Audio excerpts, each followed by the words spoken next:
Keep spawning culture.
Hey y'all, it's Andrew Reed and Josiah Patterson and the ghost of Samantha, who will hopefully she will be here in her corporeal form soon.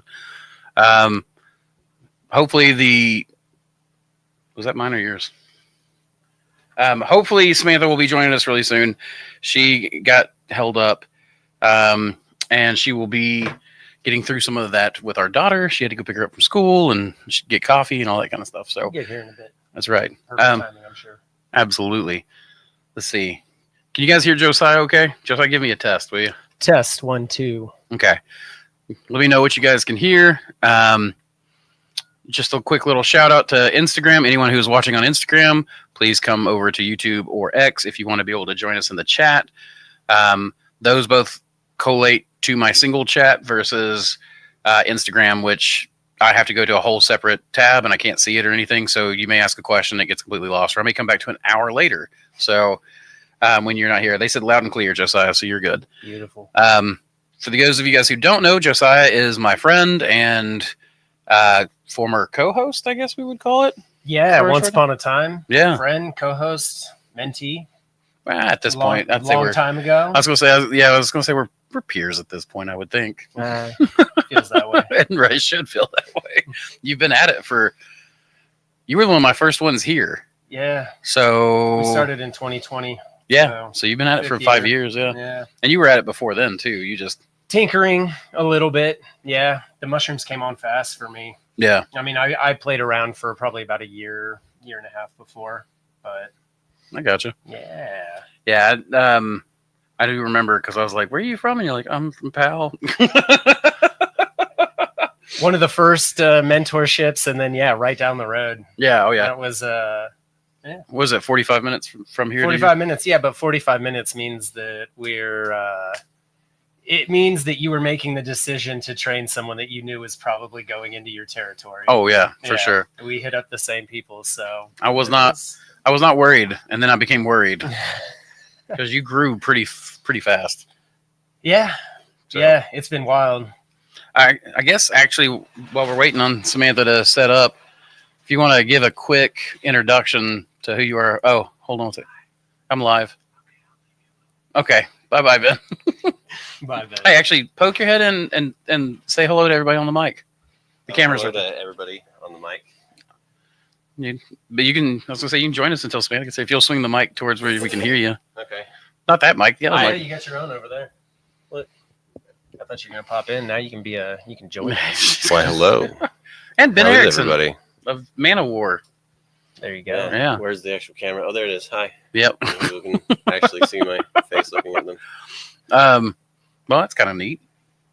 Yeah, what you guys talking about today? Well, I was just asking Josiah to give us a quick introduction to who he was. Everybody freaking knows. I know, but not everybody knows Who I was. who you are. Yeah. Well, yeah. I asked, which made me think past tense, I guess. Okay, quick. Come on. Go. Time's Very wasting. quick. Let's go. Josiah Patterson. My wife Erin and I run Extraterrestrial Fungi. I have like an alien. There you go. Hence Embrace it. Embrace it.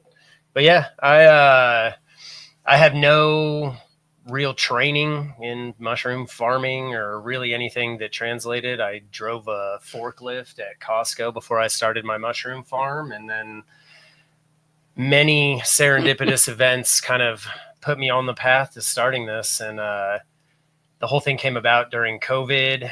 My wife got pregnant. Everyone had time on their hands. And that's when I started really tinkering with mushrooms and found your YouTube channel and started thinking about, I wanted to quit we didn't want to work a job and pay someone to raise our child. Basically, that was the idea. I mean, I wasn't making enough money to justify that. I didn't like my job enough to justify that. And so No one does. I do now. But you're right. Exactly. And so, do you like it well enough to abandon your child? Not abandon them, but definitely not abandon them. My culture lab at home has almost a permanent place for my daughter underneath it. Well, I'm going to have to cut out. Good seeing you, man. Good to see you. See you, Ben. Thanks for stopping in. We'll plug some of your stuff here in a bit. Cool. Yeah. We use all the Manowar stuff on our farm. Well, we do too. Do you guys have the shaker? Okay, I lied. We do have the shaker. Okay. It's our backup shaker because we a person's still faster. No, we built our own that shakes two. And gotcha. so it lets it's faster. It's a little bit faster for one person to run production. So yeah. Oh, so you guys only have one person running production? Yeah, one person does right now. It's like 144 bags each run. Even with our new giant, we still run two people and the bag shakers. So it would work, but what it does is we used to do like production with two people in each task, and they do the lab in the morning and they fill the bagger or fill the sterilizer in the afternoon, and now they do them simultaneously and wind up with like 3 hours left in the afternoon. Oh, cool. Yeah. That's actually really cool. Yeah. Oh yeah. It's nice. It's been a newer thing, and I will say that it is it's probably employee dependent. Like you've got to be able to hustle.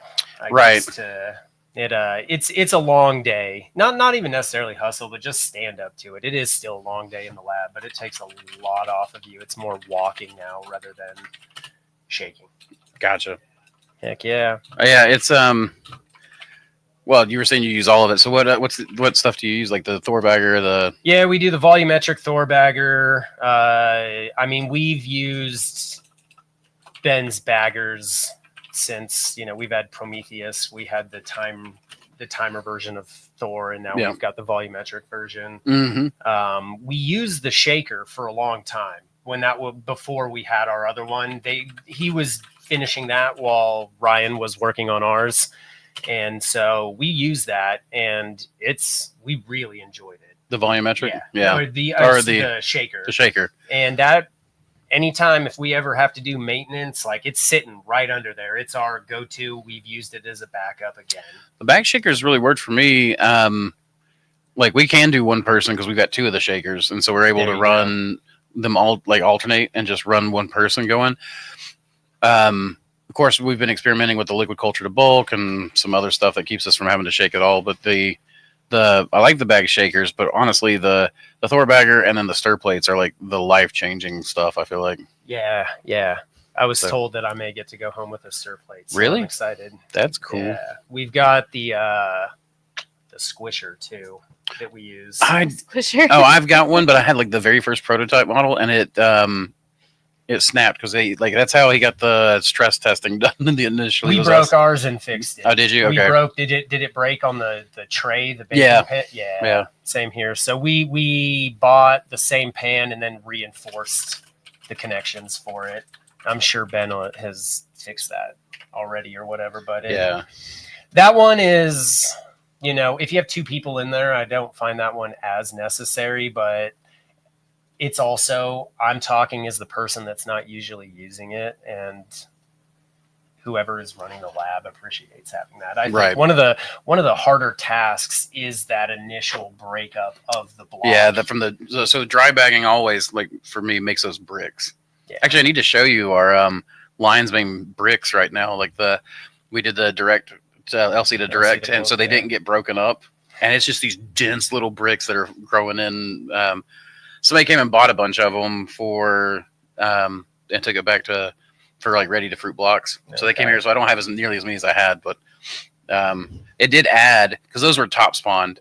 So we added like a week or two to incubation. I'm Okay. hoping with the center mass, it won't be so bad. But Samantha's here. Hi.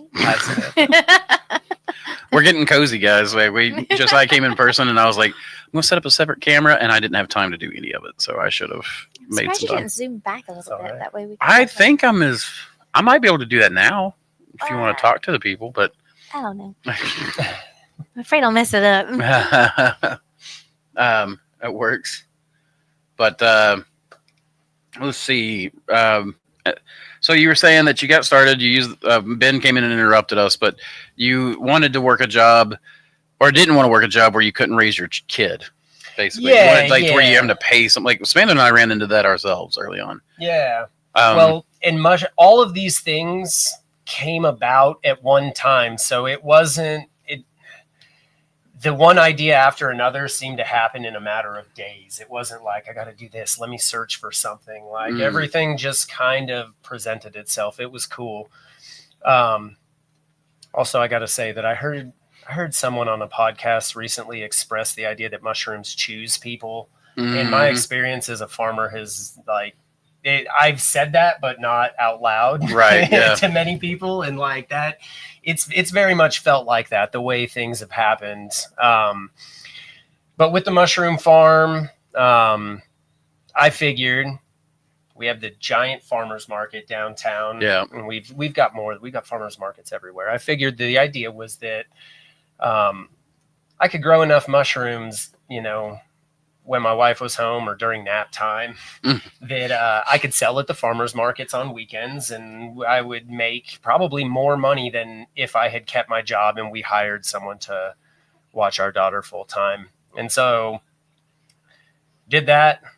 First farmers market, sold out. Mm-hmm. Well, here's the thing. I didn't know what I was doing. I did, but I didn't. And Isn't that everyone? It is. And, from the time, basically what I did, the mistake I made, which turned out to be a blessing, is I just built everything way too big for what my initial goal was. This is part of where I say, they know. I could have popped up, a 4x8 tent and sold mushrooms at the market. I built a 10x20 grow room in my basement. What was I doing? And so, but what happened is we sold out, we just kept selling out, and I had the ability to add more mushrooms in. So we just kept growing more mushrooms and more mushrooms. And then we got into the big market downtown, and then I started meeting chefs, and I had the space. So I just kept going, and we just kept going. We hired someone, and we just kept going. Then we got kicked out of our basement, which is the story in and of itself, and moved to a commercial location. And it's really just that gave us the ability to grow a little bit more, and also the necessity to grow a little bit or quite a bit more. And well, I mean, like you said, necessity, because now you got 2 rents to pay. and so that was we've been in our new space we're getting ready to sign another lease. We've been about a year and a half now, and that was learning how that's business time. Like when you're floating it on your house and I don't have to pay rent, there's a lot more leeway there. I can afford to learn through mistakes, and that kind of ended a little bit when we moved into the new building. And it's been good. It sucked horribly. It was the worst summer. It was a very stressful year. Yeah. And I knew when it happened that was going to be the case, but that it would make the farm better, that it would force me to be better, is what it is. And growing pains are painful. I mean, that's why they're called growing pains. It was it wasn't fun to build out a whole new farm under those circumstances, like to not have fun. Right. We didn't take a lot of video of it. We didn't really document or even really talk about the fact that we were doing it or anything, because we were just so busy trying to run one farm and build another. And I had plans when I first moved in here to like, because I was doing the YouTube really strong, and so I had plans that I was going to film the whole build out here, and it like came down that I was lucky to do a couple of time lapses because the build out we were running spawn. First we were running fruiting blocks and bringing over here and fruiting them. And like just trucking fruiting blocks back and forth was a pain. And plus we had those stairs for the basement, just up and down. Dude, I did that. Yeah. We did that for 6 months from my house, 30 minutes. You lasted longer than I did then. Because 6 months I was like, we got to get that. We bought a church van, so that probably I could fit. That was easier than my minivan, yeah. I could fit 120 or so in there, but. Well, we had huge ambitions too. Like we had saved money for months and months right before the changeover, and 2020 happened. All the restaurants shut down. So not only did we have 2 rents to pay, that money you just saw every single month just kind of go away. And it was like, oh, that was slotted for this build out and this build out because everyone had planned on ordering more, and it was a big flip. It was crazy. That was right when I met you guys. Yep. Yeah, it was. Yep. That was. I mean, I came out and bought cultures from you guys. Like, I don't know if COVID had happened yet, but it was right. Like, none of this was here. I think you had one grow room or something where it was. Got to watch the whole thing come to fruition. Sorry, everybody, for hearing that. But the tincture, apparently, my coffee foamed up a little bit. Oh wow, that's interesting. Powerful stuff right there. It's like a potion. You put it in. That's good. Nice. Yeah, like you came. I think you came into the mentorship, and I was like, "You look familiar," or something like that. So if you came here, unless you were here in our first 2 weeks, but I doubt it. Then COVID was going on when you first met us, because it was 10 days after we signed the lease that the shutdowns happened. Yep. So I remember your reaction. It was like, I just have one of those faces. I get that a lot. I walked into a store the other day and someone was like, has anyone ever told you look like Jared Leto? Oh my God. Have you seen this? Have you been looking at this? I was like, yes, they have actually. And the blue eyes. You did see this? Oh my God. He said Jared Leto needs to sing us a song for his new album. Hold on. It's the same guy. I thought for sure y'all got Jared Leto on the MushRune Cast. There you go. If I cut my hair, I can make myself look like many celebrities, apparently. You just got one of them faces. That's what it is. That was a funny experience though, because I had watched you on YouTube for a while. I don't know if you remember it, but that was in the starstruck kind of. It was like he's a real person. Yeah. That has actually been really odd for me. I've gotten used to it a little bit more now. Oklahoma was crazy for me, but when we were at the Oklahoma Mushroom Festival, I made it 3 steps out of the car and somebody recognized it. Now, granted, I was at a mushroom festival, but I had just been to the Georgia Mushroom Festival, and 10 people recognized me. Yeah. But granted, the Georgia Mushroom Festival is much more like a psychedelic concert, mushroom jam, crossed with a small festival. Okay. So it was definitely a lot more party goers than mushroom people. Whereas Oklahoma was entirely about cultivators and had a lot of in-depth, Jacob did a really good job of bringing in people working on genetics, people working on all kinds of stuff. I was supposed to do one on bioprospecting, and then I was just we had the Hurricane Helene and getting sick and a bunch of other stuff. And I was like, I can't do this. I've got people I got to take care of. So, but the universe does not want you speaking at mushroom festivals for some reason. At least not yet. We'll see how it does now, but I've been getting offers again, and I'm like, well, we'll see. But I'm feeling a lot better. So we need that bioprospecting talk. We do. I really think that it could be a lot bigger. I mean, after talking to Josh about the molds, and then there's 2 or 3 other things that he and I have been talking about. We can be bioprospecting other things too, and it's just holy crap. There's a whole between. I mean, I consider mushrooms. So we're more mushroom specific, the macro fungi, but I do sit there and I look at it and I'm like, man, we're just part of the biohacking community, really. We're guys who brought this into our basements. We're the microbial ranchers in the basement. And tell me a time that you've had this many people growing microbes in a basements, garages, attics. Purpose. Yeah, exactly, on purpose. Yeah, on purpose is a good thing. Maybe back in the old days when every house was doing sauerkraut and cheeses and things like that. Okay. Maybe back then that was it, but now it's it's not subsistence farming, it's biohacking. I don't know, but Well, and speaking of like bioprospecting and all of that, this guy decided to take up the mantle and go on a side quest for us while we were sick. he did actually. Yeah, It was such a hard thing to do. I bet. Yeah. Hey, I was like, can you do me a favor? Can you go hike this old growth forest for me and find lion's mane and stuff for me? And he's like, oh no, you asked me to do the worst things. What do you think about that trail, Josiah? It was phenomenal. Wasn't That it pretty? It's It's so so beautiful. pretty. Did you guys did the actual loop? Or We no? did not make the loop. Okay. I had. I couldn't remember. It's a trek. Yeah. Well, yeah. I had a time constraint, is what it was, and Aw, we yeah. did not get out early enough. I brought my sister with me, who actually spotted the first little lion, that tiny little one that we Aw. found. What a I was bonding surprised. experience. Exactly. It Yeah. cloned up perfectly. I was really surprised it did, but you found 2 on the Madron Bald Trail. Madron Bald 2 is in Spawn Master right now. Okay. So we'll be seeing it really soon. yeah. I'm excited. We'll have to make your sister, or you can make your sister a kit so that she can, since There she you go. found it. No, my sister is a vegetarian and like taught the gardening class at her school, Aw. and like she's. That's cool. I don't know if she feels like, because I do mushrooms, she doesn't. I'm trying to get her to take up more mushroom stuff, but she'd be perfect for it. Do it. Absolutely. And she lives in Missouri, so you can get some Yeah. Ozark culture. There you go. That'd be cool. Yeah. Heck yeah. Ben and his wife are like, that's just what they do to de-stress. Like the kids will be in daycare or whatever, and they're like, let's go on a day date. Yeah. And so they'll literally go hiking, and then they always bring me mushrooms. They Dude. brought me a cinnabar bracket the other day. Okay. You seen those? No. It is bright Vols orange, and it's just Okay, it's okay. a polypore. It's usually found in the tropics, But then it turns a deep, but deep, deep red as it ages. yeah, it's super beautiful.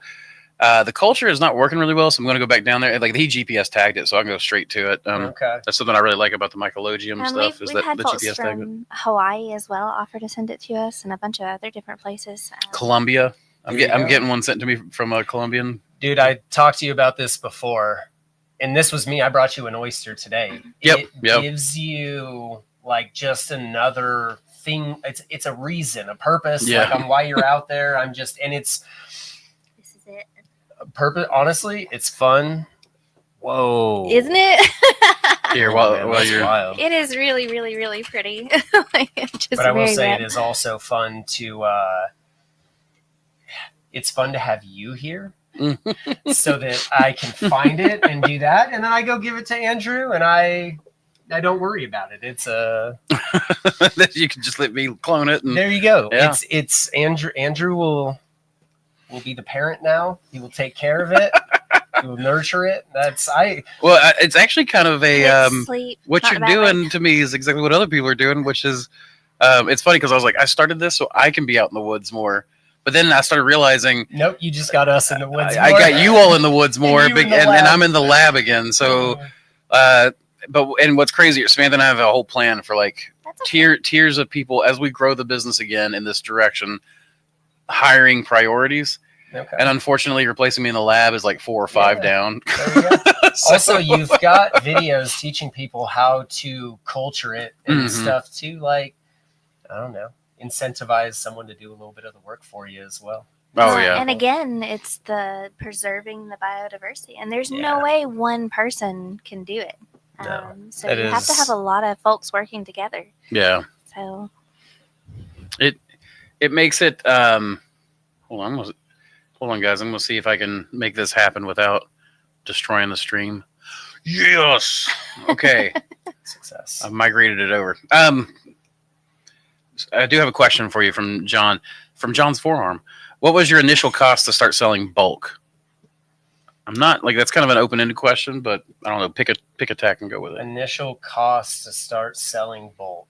Like I think I assume he means like instead of farmers markets, but going to restaurants. Like what was your? Yeah, and I kind of mentioned that earlier, that I made my life harder and easier at the same time because I built a 10 by 20 grow room from the start. And so, I mean, I will divulge right now. My wife is the accountant. I'm gonna say though that it'd probably be a pretty safe bet around $10,000. I sold my motorcycle to fund the majority of it. Yeah. And I did it on the cheap. I built my flow hood. I did the whole sourcing of as many pieces. And you already had the house, right?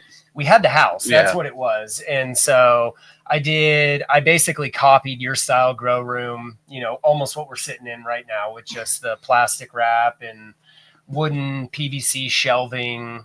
Well, and the cost is quite similar to a large grow tent too, isn't it? Like fairly? To get the same square footage.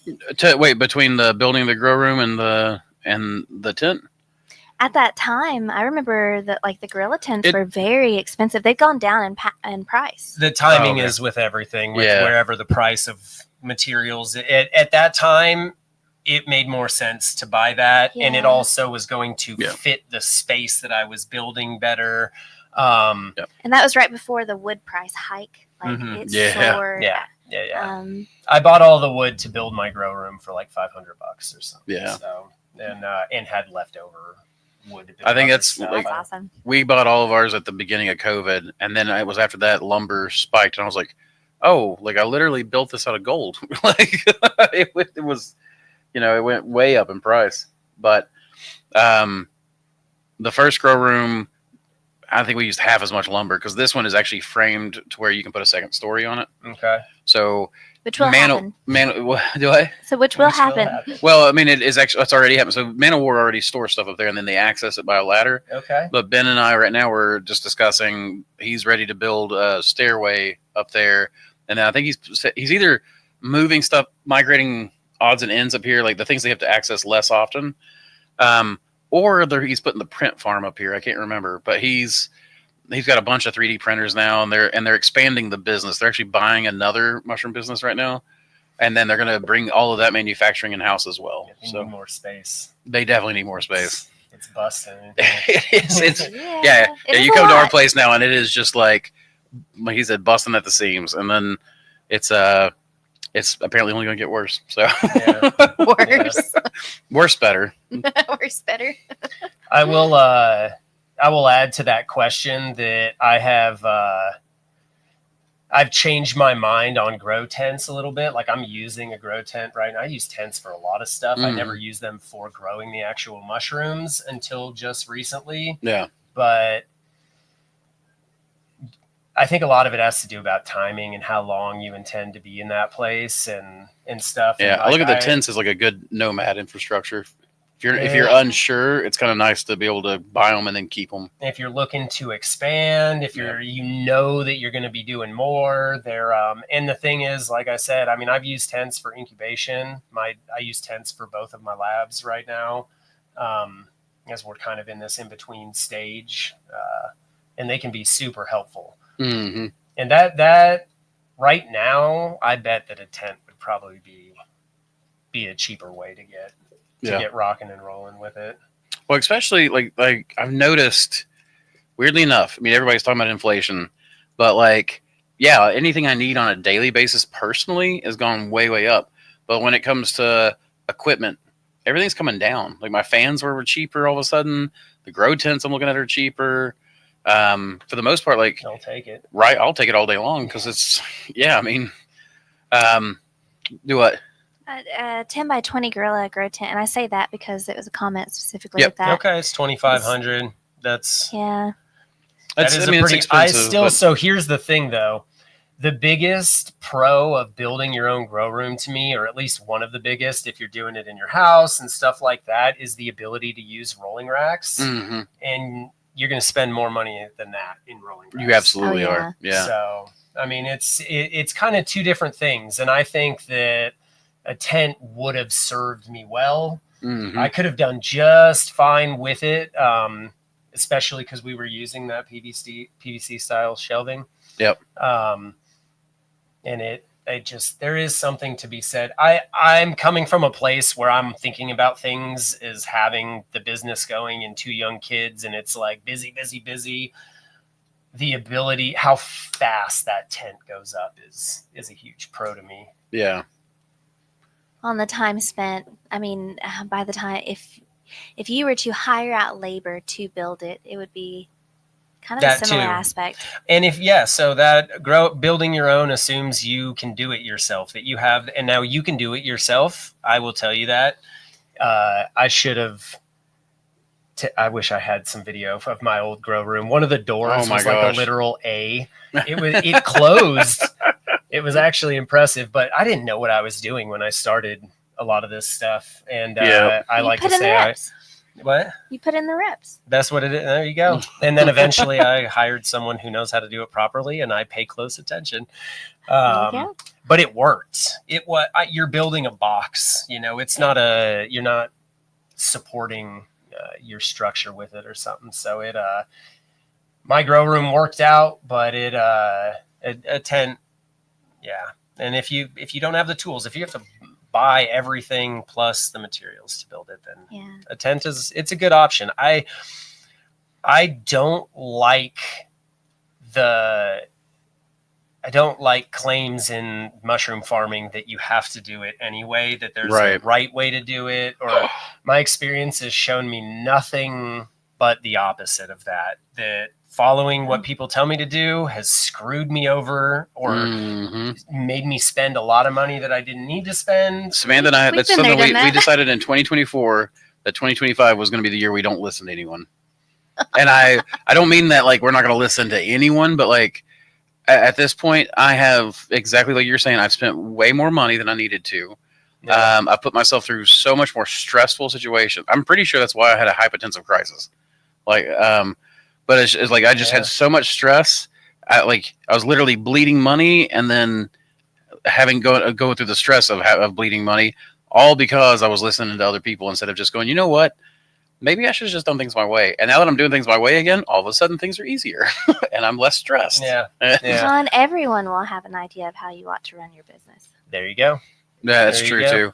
I will say, by the way, really quickly, that is one of the best pictures of watercolor I have seen in a long time. That's Mother of Pearl right there. Yeah. Old Road. Yeah, I know. My website is basically like it's like an advertisement for my Those I wasn't trying to make it about that, but it's just like, and that's King Blue. We do things a little differently as we've grown, and that's one of the things I miss is we have your strains in there, but we used to just rotate through and have different oysters every week. Yeah. We kind of moved away from that a little bit. I think that there should be some diversity in farming, but farming is mostly about growing a crop to make money. I know. And so I know you and I are both like players, tinkerers and stuff like that, and it kills me sometimes. Like I'll be the times I'm making the most money sometimes is when I'm the least happy because I'm not doing what I want to be doing. So, however, if I was making really good money, I could hire someone so I can go bioprospecting all the time. So maybe I should just buckle down. And I will say, which is what you've been saying. I think you're right. You've kind of been telling me that for a little while. I'll also say that Josiah, for years, Josiah and our company, so Josiah and Erin and Andrew and I were all in Knoxville, Maryville kind of area, kind of selling to the similar restaurants. Like we would look after each other on very, very friendly terms where I wouldn't have enough poundage. And so Josiah would step up and be like, hey, I can finish this and vice versa. And there's nothing quite like having someone grow your strains so beautifully and having to compete against your own best strains.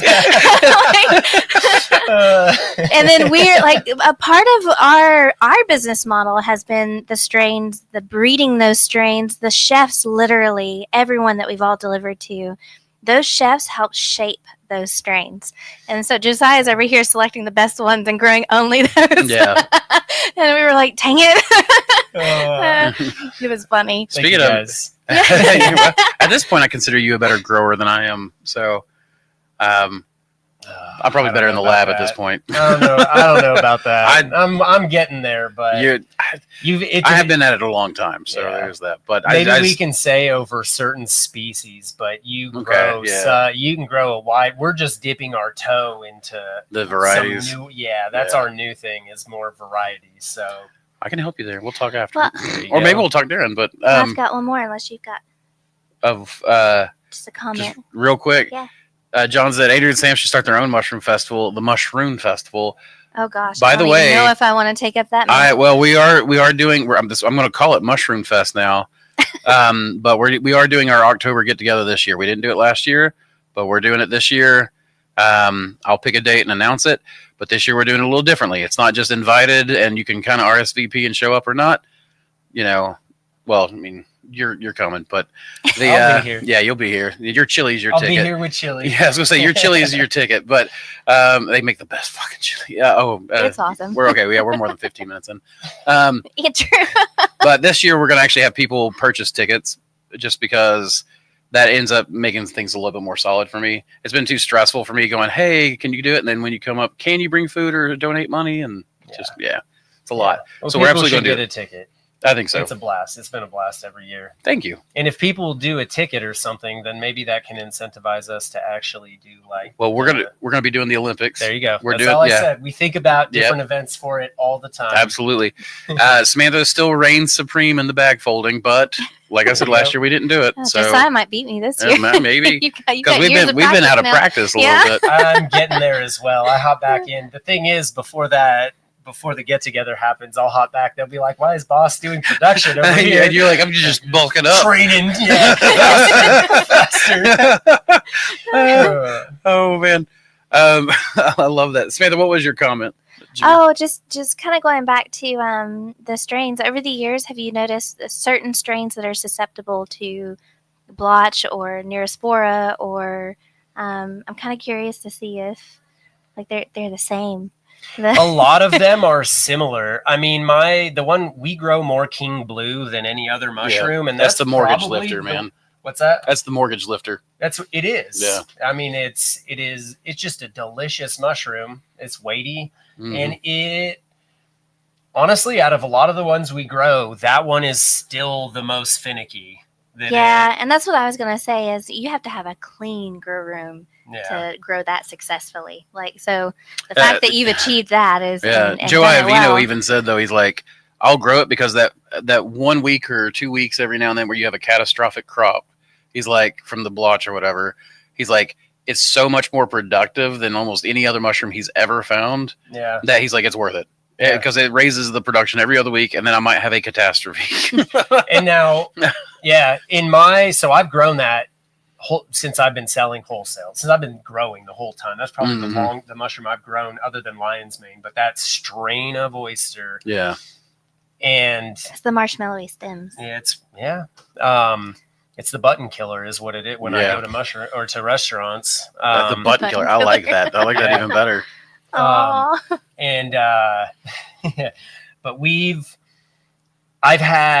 I've obviously struggled with blotch when learning with it and stuff, but I've only had one catastrophe, and it happened when we were having to move that farm in the middle of that, which was great. Yeah. Divided.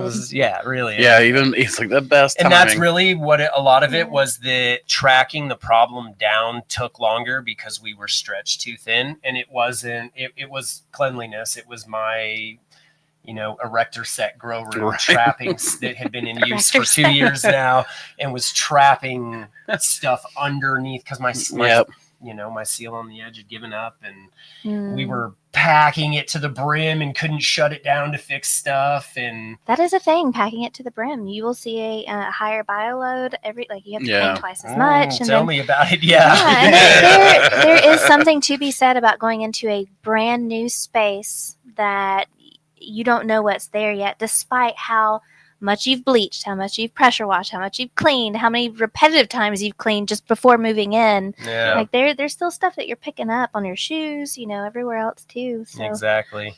But yeah, it's King Blue. I mean, when it comes to a lot of the BS series, those crosses, the mother of pearl, the watercolor, the things like that, a lot of those are very similar in how they respond, how they're affected by blotch and wetter conditions and things. I mean, really, it's kind of strange how similar a lot of them react. Well, them being sister strains, I think, probably has a lot to do with it. Yeah, I will say that one of the things about King Blue and you warned me about this at the beginning, was that king blue blotches on you very easily when it's too wet, but also when it's too dry. And Yep. when it's too dry is almost a trickier one to Mhm. like it. It's annoying. Like That one when annoyed it's me. too wet, it's like you'll get the outside edges almost, I feel like, brown and then shrink, but you'll still get a few, like, one part of the cluster will still grow big. Mhm. But when it's too dry, it's like the whole thing. Oftentimes the whole Yeah. thing will dry out and abort, and it'll pin monster and then just shrink. just like shrink up. Yeah. And Melt. so that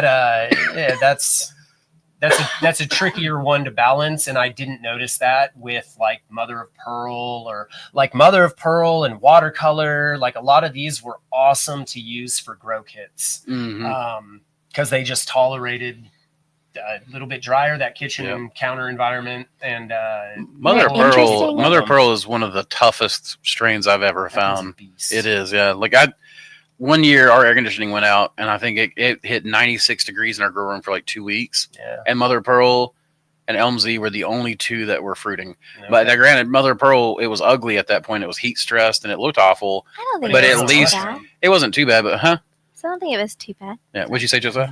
It grew a mushroom. It did. It grew, which is crazy. Like at 96 degrees, like the thermal barrier for oysters is usually pretty low. Yeah. So I love that mushroom. We need to get it back in more often because that one is. I'm it's trying so that in cup fast, culture. too. Ooh, okay. I want to do the bottle Yeah. culture because it grows in that globe, and I'm thinking, man, that thing would be perfect for bottle culture. So I've got a few cups going of it right now, but I've always wanted to make like I need to talk to Ben about this. So I've wanted to like 3D print basically a mushroom grow kit / chia pet, and that would be the perfect.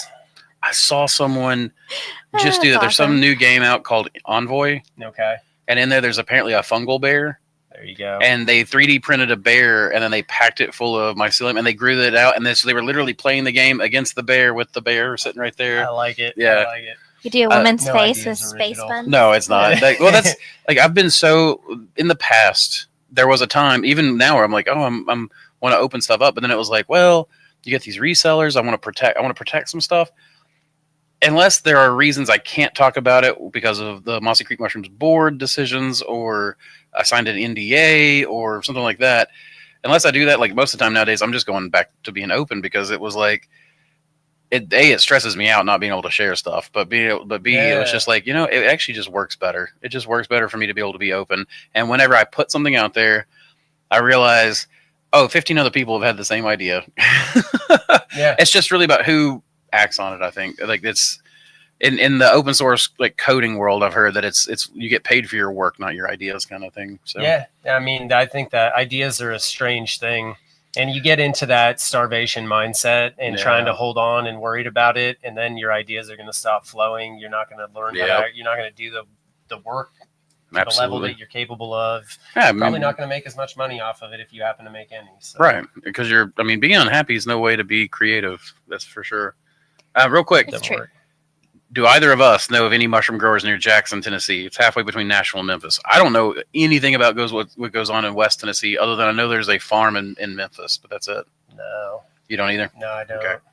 He said he was just weighing competition and potential community. So, Yeah. but and then Justin Norris asks us, are those big, beautiful bags colonizing in the background a single strain at a different stages of colonization, or 3 different strains left, middle, right?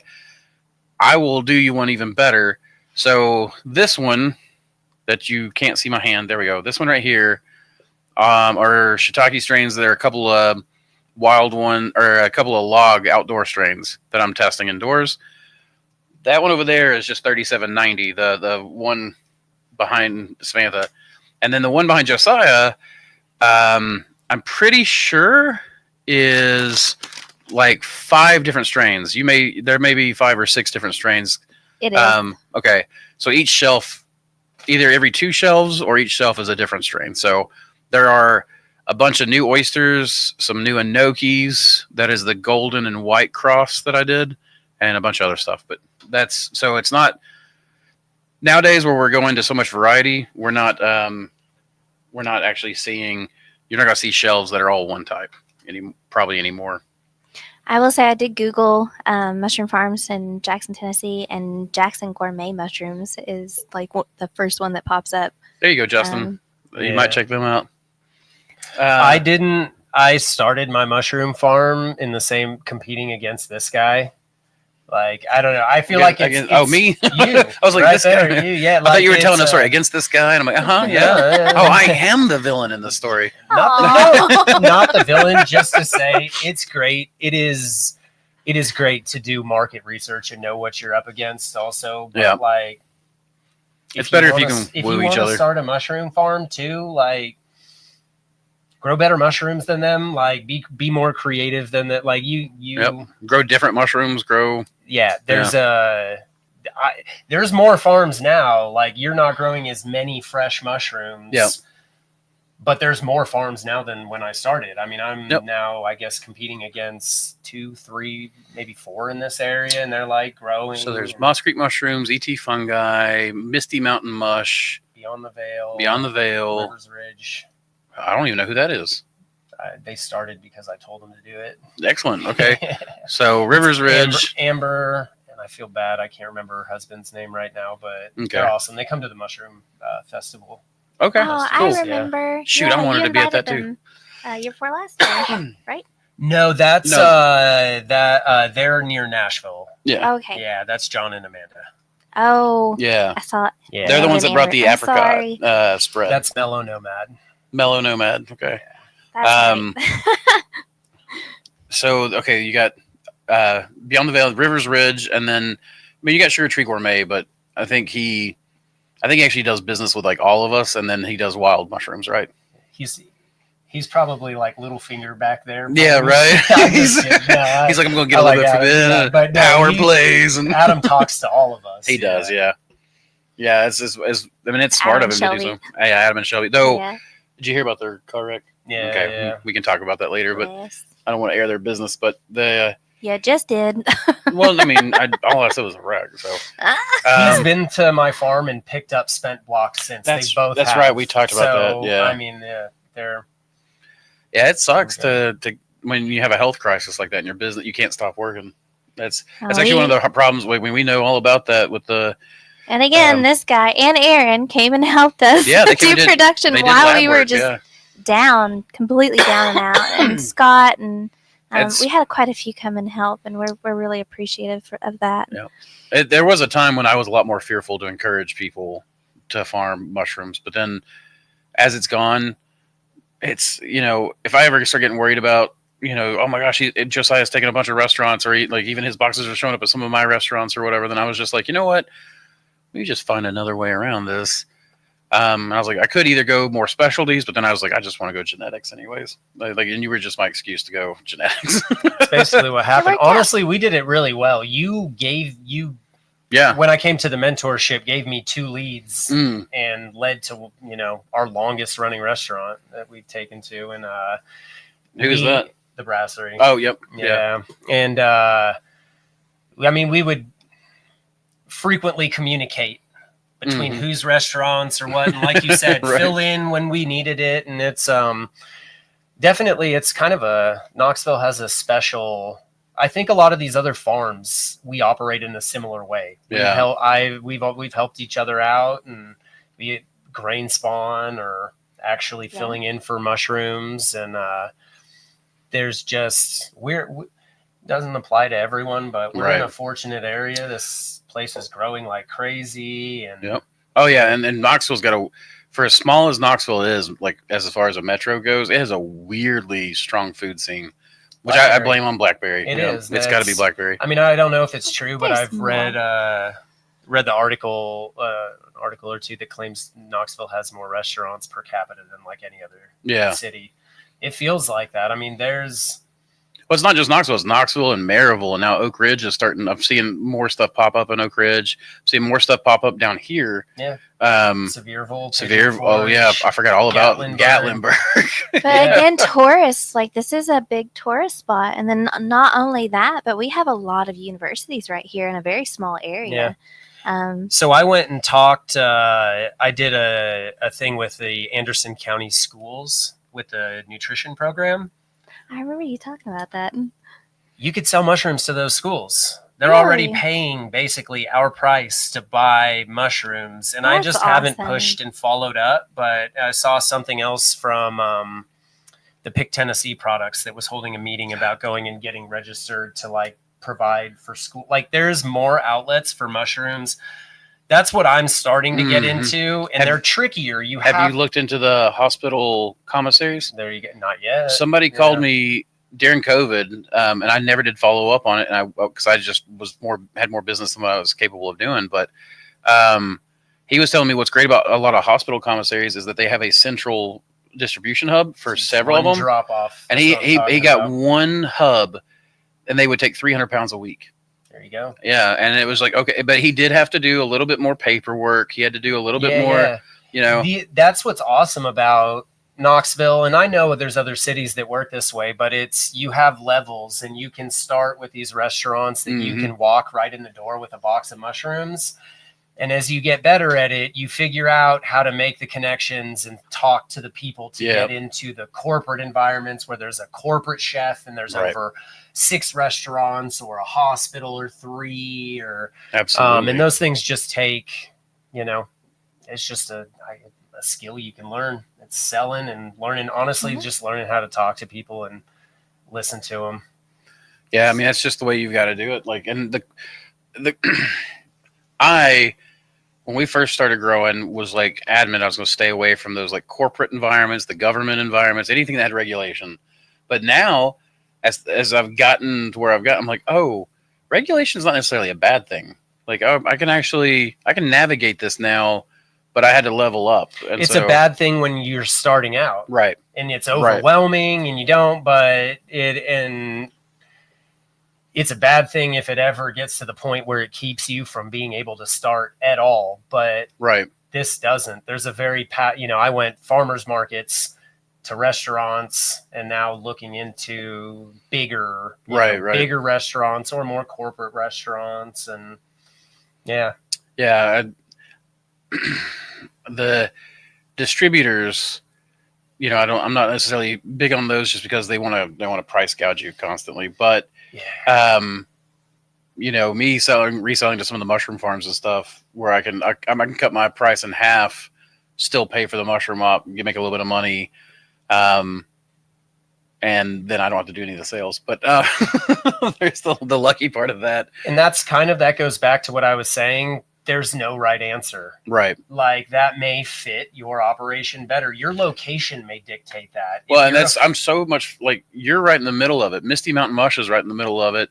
Possum Bottom was right in the middle of it.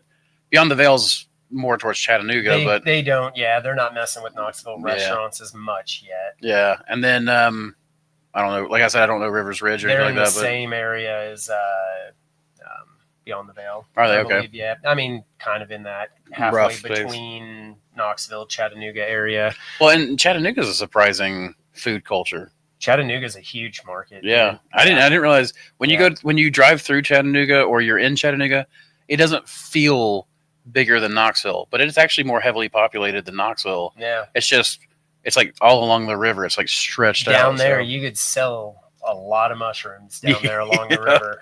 And there's a lot of places in between. We're just in an area with lots of little places. There's Tellico out there, and there's a lot of money. There's a farmer's market out. There's farmer's markets that litter all the way down there. There's a lot out here. Yeah. And again, no one person can manage it all. When we were doing farmers markets, there was no way that we could do the restaurants. And when we were doing the restaurants, it was hard to hit the farmers markets. And then I know a lot of people get really scared when they have someone pop up next to them, but it's almost like, hey, you're interested in the same thing I am. This is super, super cool. And so what's your superpower? What are you really, really good at it? And you have this way with people where you just chat with them and talk to them and put them at ease. And oftentimes, I was just rushing trying to get to the school bus in time, to make sure I got Hazelin. It would be run into a restaurant, mad dash, run out, hi, bye, Yeah. And there's nothing you can do about that. No. Like that, but that's also play to your strengths. Also, you say that, but No, like you build. I deliver mushrooms to a lot of the restaurants that you guys used to deliver to at this point, and we talk about you guys like you. Seriously, some of the chefs. No, I mean it's hit or miss, but there's some chefs that like you definitely made a huge impression on. And that was our hope, was to lay a good foundation for future generations. All the way down the line. Like that's important. Yeah. I do think that's what has made me successful with restaurants. I never had I had a lot of jobs and none of them were a sales job. And I did interview for many sales jobs. I never got a single call back. I was never, I'm too informational. Right. And like, I can't get that's what it is. I'm going to tell it, like, if I'm selling a car, it literally is the spec sheet, and I'm not leaning into like, you're going to be the coolest guy. Yeah, right. They're going to think your junk is this big. Yeah. If you drive this car, that's how I would sell it. Oh man, all the ladies, if you drive this car, they're going to think, man, only guys with big shoes drive this car, right? Goodness. Real quick, mushroom farmer. Me too. The mushroom was this big. See, you can still do it. What types of wild mushrooms would you be interested in from the Florida Panhandle for your collection, Michael? Most of them, but in particular, anything edible or medicinal. So anything reishi, which your reishi season should be coming up fairly soon. You got a couple months before it starts.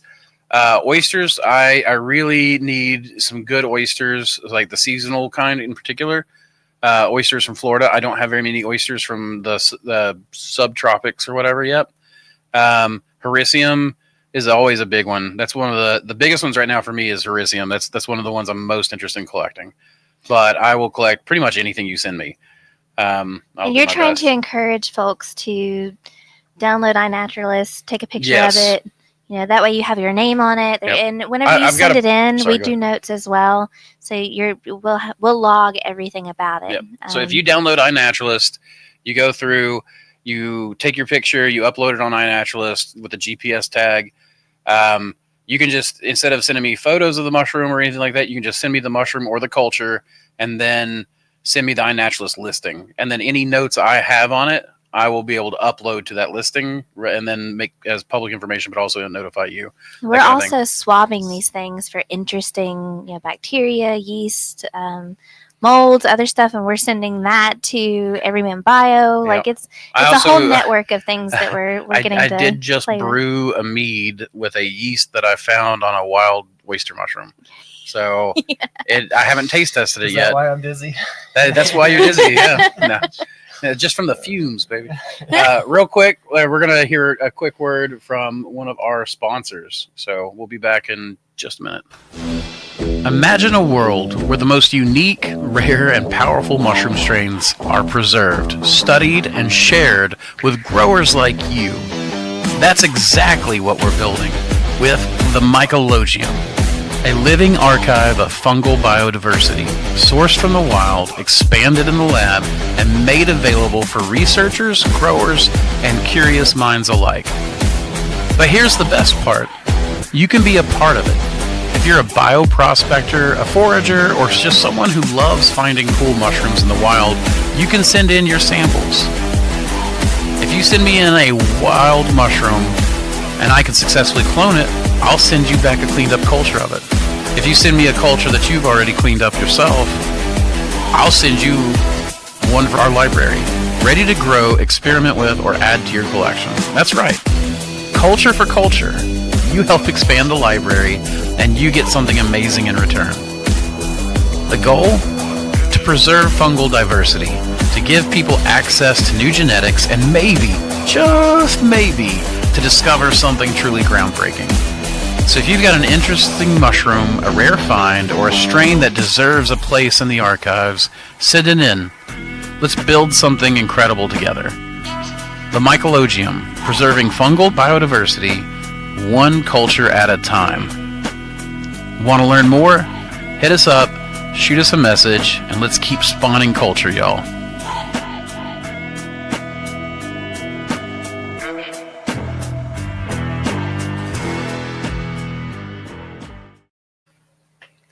All right, we're back. So real quick, I'm going to pull up a short video And then I'm going to let you talk while we're going through this 2-minute video. It's a farm tour.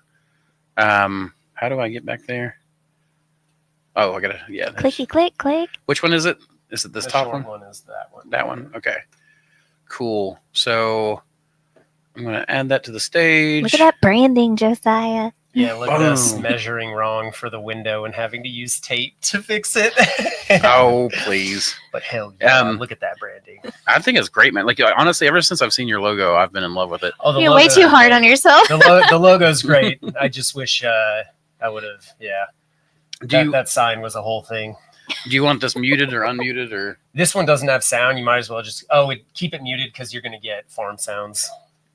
It'll just be compressors Fans and- and compressors. Yeah. Gotcha. All right. I'm going to play this. We Give me- could probably just roll it and stop it when I'm because I go kind of quick. So just stop it when I'm looking at a certain part of the farm, and we'll talk about it for a second. Okay. I think I think you can still hear us. If you can't hear us, just let us know. But you got the con, Josiah. You can tell me when to stop it. Yeah, you can stop right here if you want. I mean, this is just, or we can kind of move a little further. If there's a place where we can see something, we can stop. But this is also, I guess before we start, let me preface just a little bit because I'm too hard on myself. So we moved into this building. I kind of talked about it. We had to move out in a hurry, and this happened during the kind of real estate boom after COVID. And our place, Knoxville, was a place that people were moving like crazy. And so, my house, the price of my house is pretty much doubled from when I bought it. So there's blessings and curses, but what it meant is it was really hard to find a place to move this business when we had been growing in one grow room in my basement and had 2 full-time employees. So we did our best here. We signed a 2-year lease, and we were not able to modify a whole lot of this building. So those are our steamer barrels, and they're in our farm, right? Our grow room is right to the left. Okay. And we make it work.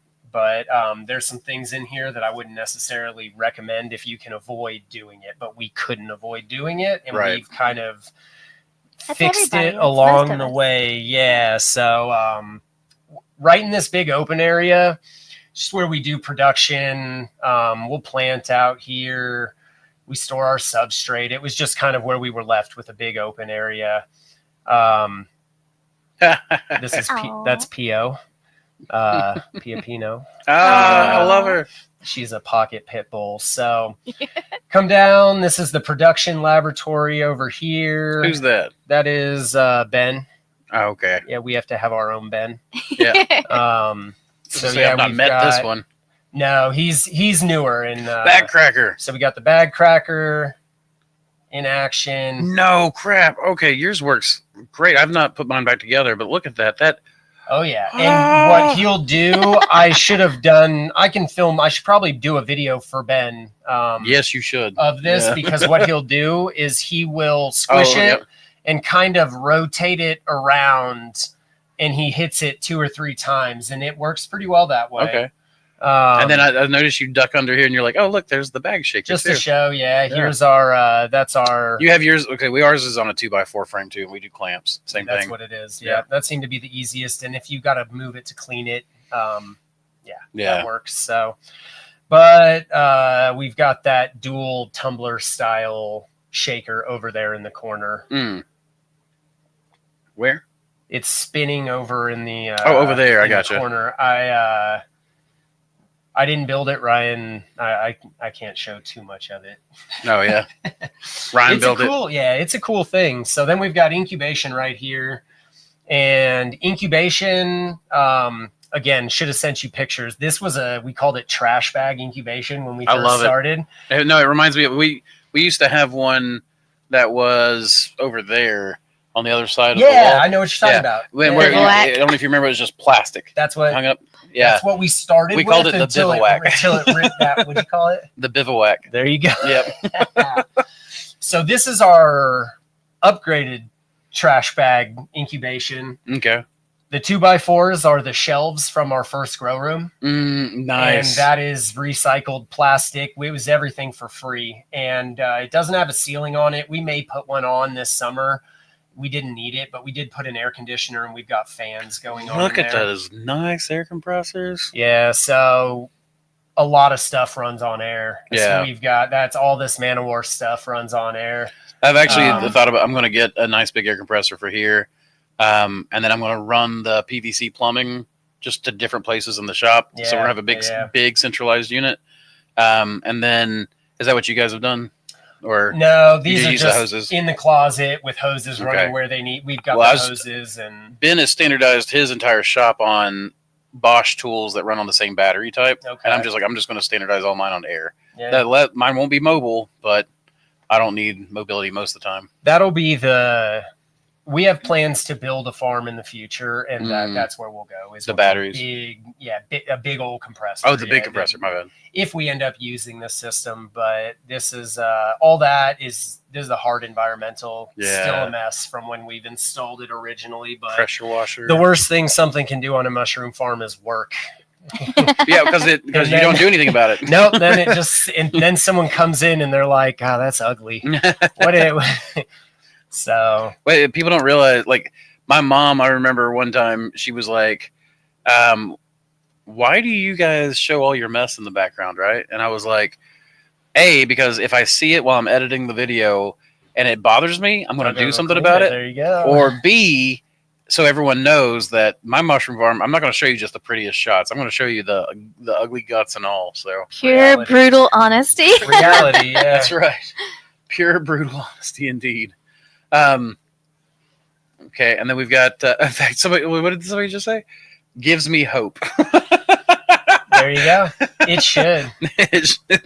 I love it when my farm brings you hope. Well, people come here and they visit, and we do a tour, and they'll do a walkthrough, and these are business to business type things where they're taking a mentorship and we're teaching them or whatever, or they're in the past long ago. It was a restaurant that was coming in. It was a chef, and they were like, "Hey, I just want to see if you're clean, really," and then so it's. Everything's not going to be perfect. You're going to do what you can when you can, and then you're going to upgrade as you grow. Yep. And it's always a work in progress. And, you say that gives me hope, but it literally does give people hope. And, I mean, I will say, Josiah, our very beginning farm in the basement was so much worse than this. This is a second iteration that we had to do on the cheap. So I will say, if you want to compare it to my basement farm, I know that Ben helped build yours. Yeah. and the shape of it was at least more square, I'm sure. Yeah. Well, we had PVC pipe doors with plastic over it too, and the PVC helped create that. Wait till you see my doors. Yeah. All right, here we go. I miss those things. Okay. I actually really like my doors. I like your PPE area there. Yep. Gotta have it. You guys gonna need to go to full face respirators though. Honestly, man, we pick before things spore. Yeah. I rarely wear one, and I don't notice. If you pick early, during the testing, I purposely of every single type I allow 1 or 2 clusters to go well beyond. So I get a lot more sporage than you guys probably do. There you go, and it is you got to know where the line is before you. But we're after this. Messed my lungs up early on, so I'm like even the tiniest amount I'm way more sensitive to. Yeah. So we're chilling and preconditioning. I love it. You can pause it if you want to know about anything in here. That looks very familiar to us. It does, yeah. A mini split. Yeah, I mean, this is just a lot of people at that level. Yeah. Yeah, I was gonna say this is just guts. This is just the guts of the farm. One day I will make that look nice, but you walked past mine in here, man. Also, we usually run it off of those humidistats, but in Tennessee, sometimes it's raining. We like those timers so we can get the misters to run at least a little bit. Like they're just everything is out there for every situation. But yeah, that big pipe is our intake air coming in. And your doors. Yeah, I see them now. One of our challenges here was we only had one exit in the one hole in the building. And so our exit and our exhaust and intake air come in from the same spot. Oh, that makes it harder. The other video shows you how we did it because I start from the outside. Okay. But Ooh, look at that. Look how pretty. and we're pretty light on racks in there at the Yeah. we're missing about a rack. But This is what I like about the rack culture, because if you can actually get high density, like what is it, like the library high density shelves where they have to pull up, like yeah, that. You can literally walk in and stack these up to where there's just enough space for the mushrooms to grow, and then which I mean your aisles tight. it is. This is we're kind of in the process of experimenting with our rack formation, and we're going to probably be going back to the vertical, the top fruiting, less mushrooms, more space, and going up because then we can just pile racks in there. Yeah. But we were just getting better mushrooms for a while, doing trial and error led us to doing the side fruiting, and also you can't take good pictures of anything growing vertical like on the racks like that. Yeah. I miss the wall of mushrooms from the PVC shelf. That actually is why I went back to that, because I was just like, you get down low and you take that shot and just looking up. Yeah. The only thing that bothers me now is that I love my cats, because my cats, I have spent so much money on pest control, because every time they hay this field, you can literally watch mice just run into the warehouse. Little field mice. I've tried these humane traps from like Australia that were like $200 a pop. They were reusable, so they were supposed to be worth it. Never killed a mouse. Was it supposed to? It was supposed to. It was what it was. It was humane. Humanely, it has like a little pneumatic like bolt gun. It was supposed to kill them instantly. I know. So I It's said that. awful. I've tried sticky traps. I hate sticky traps. I will say my dad does it better than anything, which is he'll do the sticky trap. He'll catch a mouse, throw it in a bag, and shoot a little ether in there, and that's kinder than just letting it just like I've seen people just throw them away, and I can't do that. I just can't. That's too heartbreaking. I can't do that. But mice will ruin a mushroom farm. And my cats, honestly, I think the smell has been the biggest thing, because my cats will kill a few, and then you won't see mice ever again. There you go. So that's been the big thing. But they like to walk on top of the grow room, and I used a clear plastic for my roof. So there are paw prints. There are dead moths. Yeah. There's just dust from the wood shop over here that just settles on top. So it's just like sawdust. I wish I'd gone with a white plastic now. So, yeah, we have the clear plastic too, and you can see I've had to get up there. That big the intake air was upgraded recently, so I had to install rigid ducting getting up above in between rafters on top of here. And so now there's a bunch of crap down on there. I had to then figure out how to get the shop back up there. It just, mushroom farming. Oh, yeah. And now without sucking in the plastic and tearing a hole in it. Like I've been there, done that, wiping everything down, vacuuming. And now this last time we had the cold weather, we had wrens move into the warehouse, and so they love it, dude. I leave my garage door open for 2 minutes, and there's one in there. Yep, the wrens love going indoors. You know, we got the sawdust and the oats. Yeah, they love the oats. Well, and we have the dryer, so like we will wash stuff out there in the warehouse. But you'll pull the lint and you'll lay it out, and man, they'll go as soon as you leave. If you walk away from the lint for 30 seconds, they're bam, they grab it. Awesome. Now, I don't like to remove them because Jackie was telling me like to the Cherokee, the wrens are like messengers from the spirits, and so like he's like you don't want to remove them from your house, and he's like if they live in your place, it's good luck. And I'm like, well, I'm not superstitious, but I don't want to be mean to them just in case now.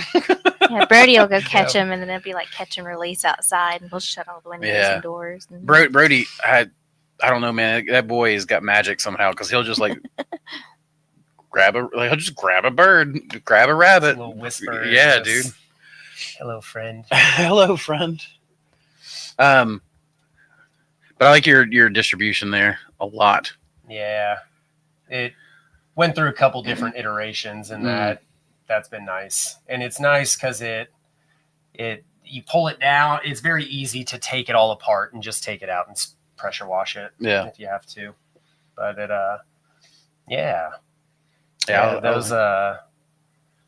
getting those grow rooms to function. It's weird going from. You probably had this too. I remember because you had 2 grow rooms going here, and one of them was like wetter than the other one. Yeah. For like why. Why? I couldn't. And I I- never could figure it out. I would make the dry cycle drier. I would bring Yeah. the wet cycle down. I would increase my air exchange. I just never could figure out why that one in particular stayed wet. So Well, we have, because of that one exit, the ventilation, the room that I walked into, the ventilation just goes straight up and out. But the other one has to come up and over and tee into that Okay. and then go out. So one of the grow rooms exhaust vents a lot faster, and our fans are like pull cord with 3 different settings. I don't have a speed controller, so you can't like just. so it's just like low, medium, high kind of thing. Exactly. Gotcha. Yeah, and they've got louvers and things like that we've just dialing it in. Yeah. Dialing it in. That's. I mean, a lot of people will ask me like questions about the grow room. What do I need on this one? It's like it depends. It really depends because like your grow room is.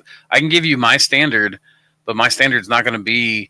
Yeah. I mean, every mentorship I've ever done, I've always been like, here's what I do as a standard. You can do that as a set point, but you're gonna have to tinker. Dude, it depends on your space. It's better to get a good idea of what a bunch of people have done, so you have options. I think. Like I saw a question earlier on your screen that someone asked about a 6-inch or an 8-inch fan Oh, shoot. for a 10 by 20 space.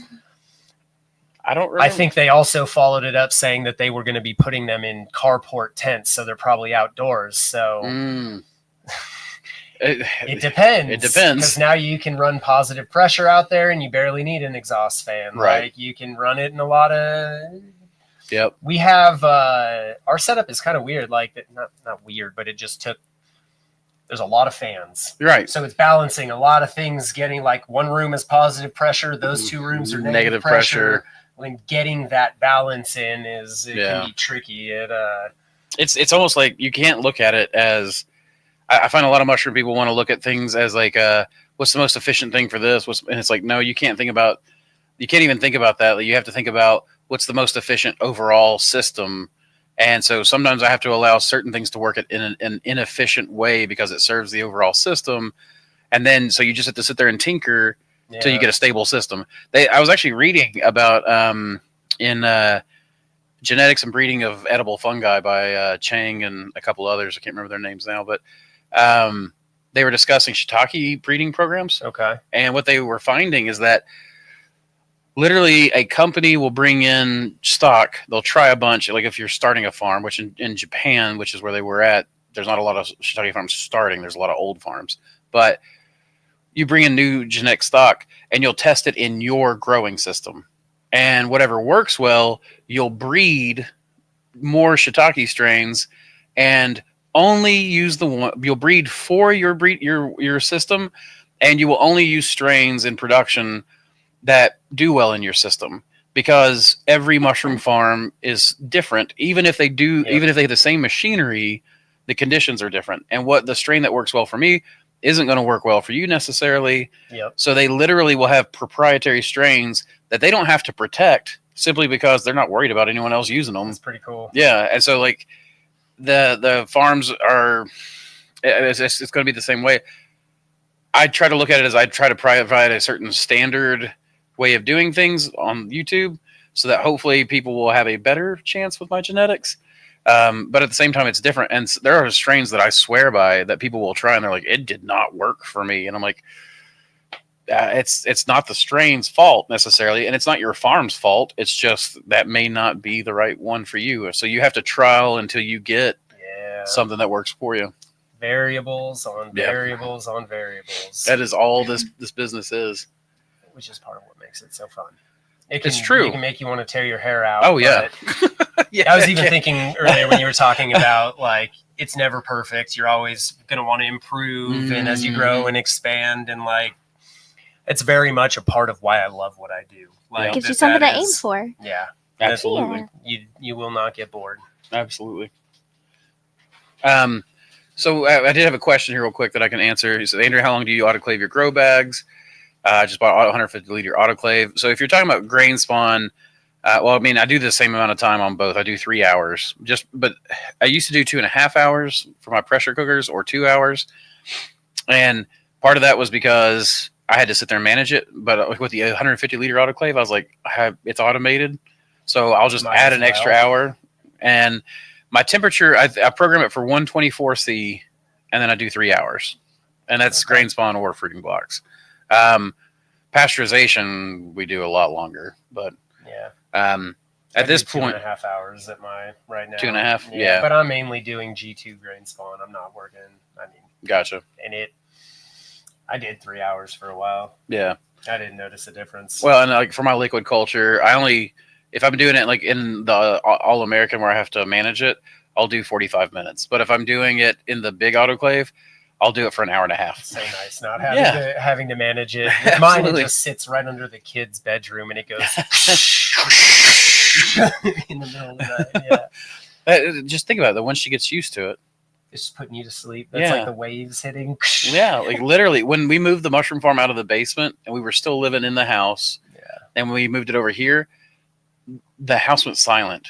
There was no hum of lights, fans, anything, and I was just like, oh my god! And we used to have the misting system where it was a pressure misting system. I remember the early days of that, and like they would literally kick on, and like you would hear almost a violent pop, and then and then like after a while, that actually put me to sleep. Like I was like, I could listen to it. And so there were several nights when we moved the farm over here where I woke up in a panic, thinking that the air conditioning system had gone off. Yeah. Or the humidity system had gone down. Yeah. Or the fans had quit. And I was like, no. Oh, no, that's right. But I did have cameras, so I would still like check the cameras to make sure. I've talked about it before, but I love there's a passage in the Expanse series where someone's talking about knowing their spaceship so well that the slightest creak or hum that's out of place, and they're immediately like, something's not right, and they know it. And that I had the same thing when we moved the farm out of the basement. The lab used to be under the my bedroom, and like literally the flow hood was under the bed. So just that hum, the whole time, and it's still in the basement, but now it's in a different spot, and you can't hear it from the same. Yeah, no, not the same. It's funny how you get used to those sounds, and they just start like those sounds represent money in a way, but what more importantly, they represent a way of life. Yeah. And so when they go, it's the same thing with the belters, like you're talking about from the Expanse. Like that ship was your way of life. If something went wrong with the environmental systems, you died. So you just became subconsciously aware of it constantly. And by the way, if you like mushrooms, you should totally read The Expanse. Even if you don't like mushrooms, you should totally read The Expanse. That's a great series. And I mean, the TV show was good, but the books, I hate to be that guy, but the books were so much better. Especially if you like mushrooms, they talk about mushrooms a lot more. Yeah. A lot more. Let's see. Josiah, they said, what do you have for flooring there? And I think I assume that was during the video. Yeah, it's all sealed concrete. It's the same that we have here. Yeah. Well, actually, some of it's just polished concrete. I think what we're sitting on is just polished. And I hate mice, Chris. Chris Miles would rather have snakes than those dirty bugs. Yeah, I would too. I never hated mice before. I used to raise mice. I used to raise lab mice, and I would sell them as feeders, and I would sell them to labs. Don't hate me, but now we know why the mice are coming from. That's apparently the mice. Oh man, I didn't think about that. It's vengeance. But we had but I liked them. You know, I really enjoyed them. That kind of thing. I didn't have a problem with them. Yeah. But then most people until they start throwing my mushroom blocks on the floor and taking money away from me. You walk into your lab one day and every bag has a tiny little hole in it, and you're like, oh, now every spawn bag, like, and I was doing spawn orders back then, so it was like I legitimately like these bags are almost ready to ship. Yeah. I just lost my business, perhaps. Yeah. And it was really like that. They would eat a tiny hole in each bag. It was almost like, oh no, that's too hot. No, that's too cold. No, and they never found the just right. I was like, I will literally donate. Yeah, I will donate a freaking grain spawn bag. You can have it. I'll give it to. I will literally once a week provide you with a 5-pound bag of grain if you'll just eat that one. But they wouldn't. They wanted to sample all of it. It was terrible. Large central vacuum units are an underrated investment, especially the ones that are wet, dry, and flush straight. I like that idea. Yeah, we've talked about it. We've been discussing something like that on the farm, especially running. one of the running those misters. Yeah. That they're a lot. You end up with more water than foggers. When I was talking about those Australian traps, he said this is the most humane trap ever. It kills nothing. So never picked Australia. Yeah, that's what mission accomplished. That's right. Oh man, I like that a lot. What's up, Exception? Hello, Brian. Oh, he was talking to people in the chat. Did you raise those little disease? Yeah, Chris. Well, they weren't disease ridden. That was the point of the lab mice, right? But I also did rabbits. Like, I will tell you, when you call the local like herpetology place, and they're like, you're like, hey, I've got a bunch of white rabbits, and you want the kits? And they're like, yes, we'll take them in the thousands. And you're like, oh no, I'm in like I had 16. You know, so take them in the thousands, dude. They wanted whole rabbits too. They're like, we have boas and pythons, and we want whole frozen rabbits. And I was like, dang, dude. I'm gonna stick with mushrooms. Me too. At this point, I'm sick of animal agriculture, because the big thing for me is like with all the eggs going up and the chicken going up right now from the virus, and they're killing the flocks and all that stuff. I was like, man, maybe I should raise chickens. I started looking at them again. I was just like, I just remembered last year when I was so heartbroken. It's like every time I do animals, it's great until that one night the raccoons get in, until that one night the fox gets in, and then you'll go from 36 chickens to 1. You know. Yeah, I've been there. Yeah. I have an empty chicken coop out back. We'll probably do them again. I think it's good for you've had them out here. Like, I want my kids to learn how to take care of them and stuff. But that'll be the time when we get them again, when I can pawn that off. Exactly. I've thought about doing it and being like, okay, Brody, you know, you raise these, you fortify their home, you whatever, and for every egg, I'll pay you. You know, I'll pay you 50 cents an egg or something. Nothing wrong with that. No. Be a way to do it. Yeah. It's just, I don't know, man. It's just so heartbreaking. The animal agriculture is just, they get sick, they die.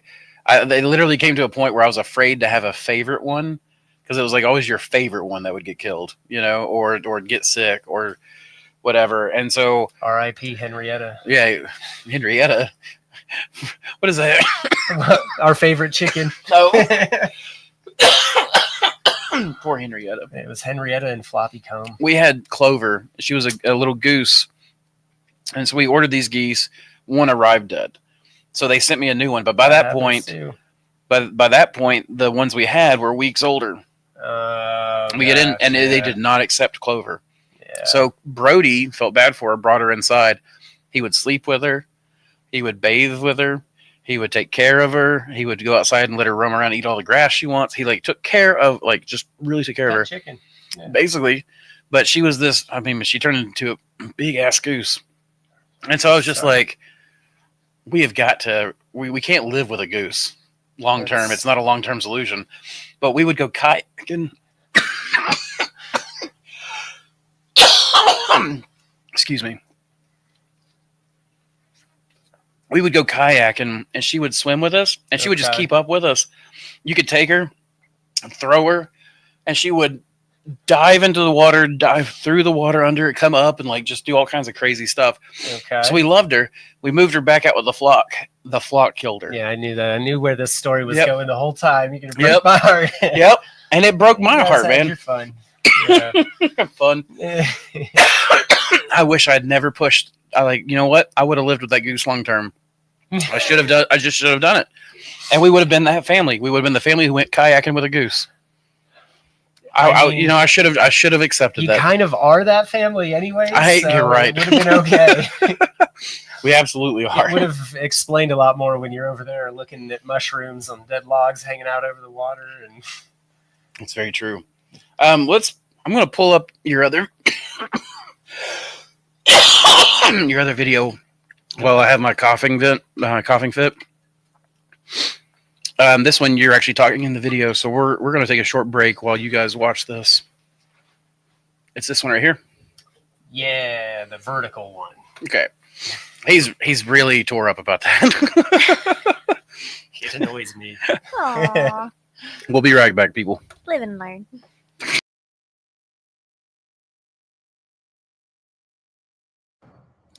Hey guys, Josiah Patterson here. We're going to do a quick little tour of extraterrestrial fungi. So we're out here right at the base of the Cumberland Mountains. It's called Caryville, Tennessee, and this is our building out here.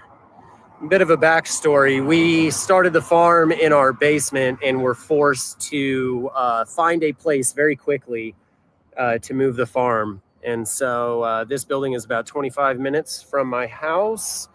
It's about 2,600 square feet, and it's still kind of a work in progress, so bear with me. We've got our compost pile out here. This is, this is about a week, but we've got a couple local farms that come and pick this stuff up. Someone should be here for it later today. One of the things about this building is we were not able to modify it a lot. And so this was one of the, pretty much the only opening. And so we have got the exhaust from our grow rooms is that square right there. And then the larger tube is our intake air for preconditioning. And so that's going in and running all the way over the top of the grow rooms. But we have got production going on and things are kind of a mess. So give me some grace, but let's go on inside and see what we've got.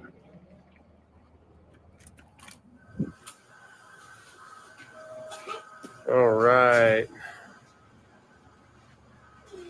So we've got Ryan over here running our Thor bagger. Hola, Ryan. Hola. This is our production area. It's kind of just, super crowded. This is the space that we got left over with, so that's what we use it for. We've got our substrates stacked up over here, and we run 6 easy bake barrels right now, currently doing them usually twice a week, doing 10-pound blocks, 24 of them per barrel. Grow room's back over here. We'll go in there in a minute.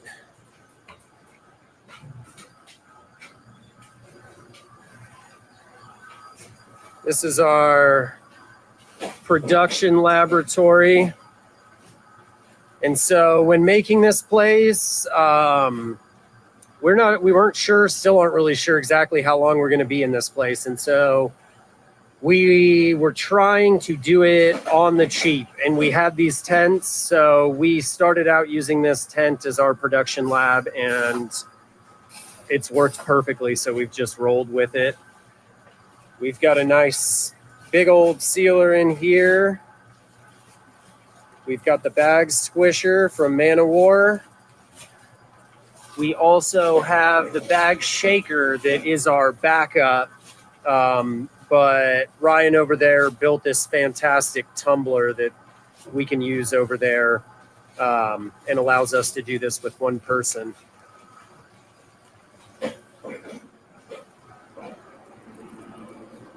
The way that we kind of run it, oh, hey, I walked right by. That's Pio, the farm dog. So the way we do it, all those barrels are on wheels. They steam over there. They get rolled over here and unloaded in front of the lab. We got a fan with a HEPA filter in that back corner giving us positive pressure, and that's worked out well for us. We weren't able to make an easy way to steam outside, so this summer we're going to figure out some sort of a ventilation system for that, because it can get, they can make it hot in here. Back over here, this is our makeshift incubation space. It's not even a ceiling on it. We just got plastic walls. We've got a fan. Let's see, we got fans up in here on either side for the summer. We've got a small fan pushing ventilation, or just sucking some of the CO2 out. And then we mounted an air conditioner in there. And these were all things that we just had laying around. So that's why these are literally the old 2x4s from our first grow room. And yeah, like I said, doing it on the cheap, and found that has worked for us through all seasons. So we roll with it. Got our walk-in cooler down at the end. Packing area. Racks waiting to be cleaned. Like I said, it's packed in here today. We got a lot going on. So we'll go down and see the grow rooms. Still haven't really cleaned this up, but we run the hard environmental misters, and so that's our first stage there for the air. Here we step into pre-con. We've got our intake, big tube up there that's coming in from outside. We've got our humidifier here, mini split, all our controls. Got our little doors here that we just mount on magnets, and our grow rooms. Do everything on the rolling racks here, which is fantastic. Right now we're side fruiting. Well, actually we're kind of always changing things and figuring out what works best, but we've got some kind of top fruiting and side fruiting stuff. We've got our intake air with the humidifier going. A little foggy, but up here you can see we've got the nozzle for the heart system mounted.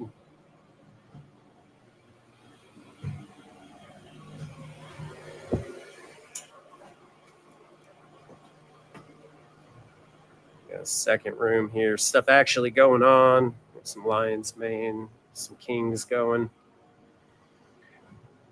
Gonna have a whole bunch of blues. But yeah. Exhaust fans in the back on each one.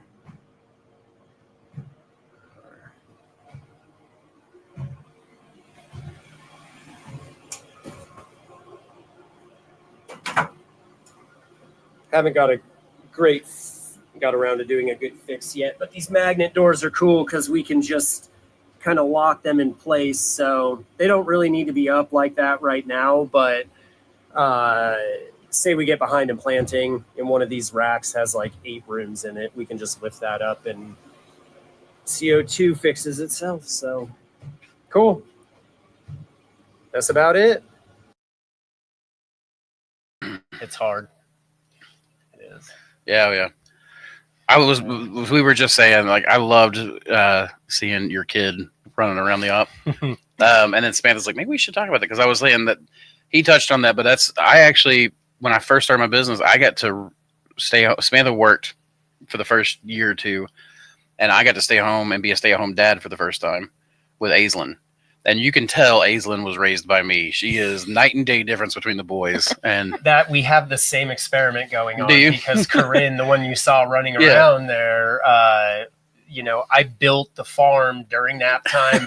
I set up little blockades filled with toys while I threw bags, and you make it work. But the little kid gates and stuff too. Yeah. And then it's been, we did the flip flop. Mushrooms took over, and now the boy's been raised by his mom. Wow, so you raised the girl, she raises the boy. That's kind of neat. That's Samantha raised the boys, I raised the girl. I used to for Aislinn and Brody too. Because he was still, pretty young. I set up the 40-pound bags of sawdust, and let them like jump off and land on the sawdust bags. There you go. Yeah. She loves climbing on that becomes a mountain to climb. Well, and what were you saying? That you get to choose your time, or I don't necessarily have more free time now, but I get to choose how I spend it. So I'm not on someone else's time clock, and that lets me, I don't feel the pull when my kid needs something, even if that's just to ask me a question that I've heard 3 times already. And that just means a lot to me. They do. And that's not important to you. It's very important to them to feel heard. And, and also there's just, it's hard when you're going to be late for work and you got to get out the door, and it just, being able to have that flexibility. That's where most of my speeding tickets came from. Trying to be there on time, or Trying to be at work on time, not get fired, continue to make money so they have food in their bellies, and then just, getting caught at the babysitters, like just talking and trying to make sure that they're settled okay before I leave. Like, it's tough. oh yeah, it's really tough. I mean, I will say that I remember going, I'm going to be cold-hearted, and I'm going to kind of push Aislinn a little bit more to be like, I'm leaving to go do something.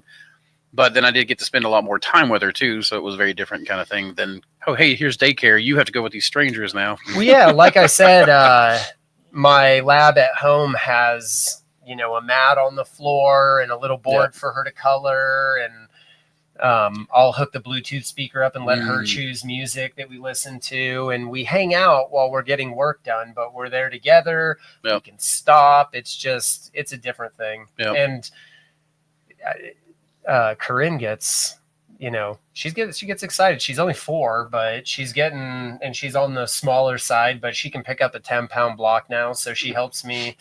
I've got training. That's what it is, dude. I've got a grow room in the basement. So we still incubate those at the other farm, and I'll bring them down and she'll unload them. I had her working the sealer in the lab the other day. Nice. She'd get up there on the stool and just, yeah. I still remember watching, oh crap, I forgot his real name. He does Myco Mentor now. I bought my first grow kit, I think. Lion's Mane. Mike Tyson. It was Mike Tyson. And now I can't. That's what I remember. Ryan. Yeah, I think it may be Ryan. I can't believe I'm spacing. I met him at the Oklahoma Mushroom Festival. He's gone through several names. He has, but I remember. Oh, you're gonna call me this? Sure, I'll go by that. I'll just go with it. I remember I said something, and I was like, "Is your name's?" And he was like, "No, my name's such and such, but you can call me that." And I was like, "No, I want to know you're the right thing." Anyways, I remember watching him, and he literally had his daughter with a scalpel sitting there cutting up dishes. And I was just like, video. That was so freaking cute, Yeah. Some of my best memories are going to work with my dad and handing him tools and climbing on bulldozers, and that's my dad took me to work too.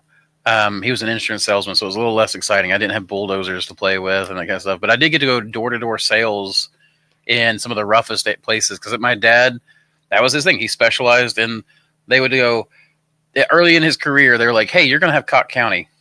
And he was like, okay.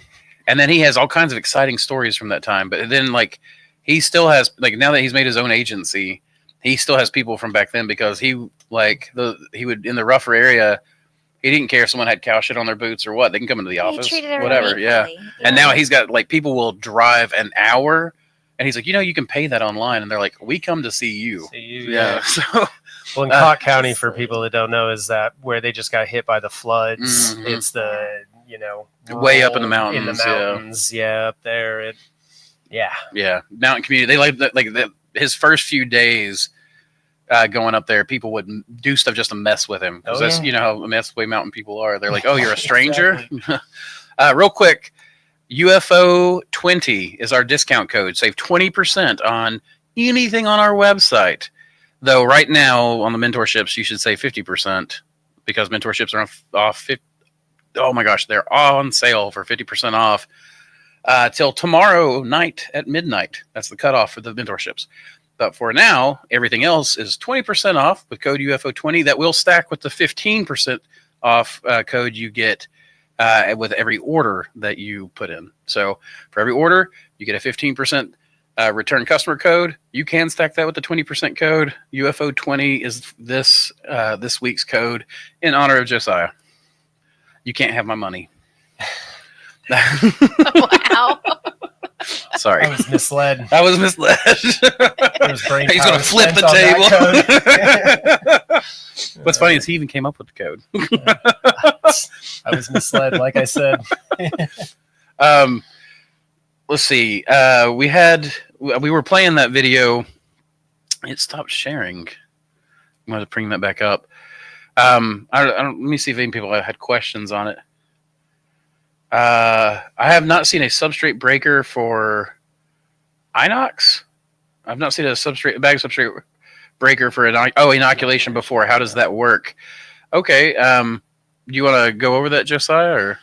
Yeah, I mean that's another one of Manowar's things, and it's I mean I don't know if it's going to end up looking exactly like that, but that hooks up to our compressor there and operates on the foot pedal just like Thor, and you stick it right in front of your flow hood, and every time you press that pedal, I mean, it just has these two pieces of plastic that come out, and it's like a little punching bag, and it breaks it up, and so we just rotate the block around, and it does not get all the clumps out of it, but it does that initial breakup. The grain spawn immediately falls all throughout the bag when you do that, and it just it takes a little bit of the muscle out of it. When you're doing 144 of those, having to break those It up, can hit you right there in the trapeze. yeah. It I don't run production that often anymore, so I'm not the one that uses it a lot, but both of the employees they have the option of using it or not using it, and they all want it. Yeah. But we got the old Scrimmier working for us now. That's Norse for big fellow. But this guy that's just started working for us, he's out now with the flu. So thankfully we had somebody come in and cover for him. But this guy's 6'8" and gigantic, and like just cracks the blocks like they're nothing. He just like he just kind of leans. I'm sitting there going on it, giving it the old. Oh crap! Who was it that used to do the elbow? You didn't watch wrestling? I didn't watch wrestling. I didn't watch much wrestling either, which is why I don't remember who was it. Steve Austin? I wonder. I don't know. I know a couple of them, but I'm sure I'd be saying the wrong move. I knew Kane, but I actually knew Kane because his daughter went to high school with me, and he became the mayor of Dandridge. We all know Kane now. Yeah. He's the mayor of my county. Is he the mayor of your county? That's funny. I used to play paintball with him. He used to own a paintball course here. There you go. And you know how big? He's huge. He's a massive dude. Yeah. We'd go play paintball with him, and he'd go hide behind one of those 55-gallon drums, and you would see a shoulder and an arm on either side. You know, he's just hunkered down, and you're like, dude, I can get him. Yeah. if he did the side, he had such big muscles, his like chest would stick out. He couldn't hide behind the bears. You can't win everything. No, you can't. You got to be able to beat him at something. That's right. Well, he won at the muscle game. Exactly. Well, yeah, no kidding. Yeah, another one of those giants. Probably has like one of those double muscle genes that there's another mushroom farmer that has that and talked about it. Andrew, line of Infinity's line of grow tents, humidifiers, environmental controller. Andrew, any opinion? I don't even know who Infinity is. Do you? Yeah, I mean I've heard good things. I haven't used a ton of their stuff. I've used fans hooked up to an environmental controller, and they both died on me. They were, but I've heard good things specifically about the environmental controllers. I don't know. I think longevity is hard to say. That's always the test of a mushroom farm, but I think those controllers can do some pretty cool things that can help.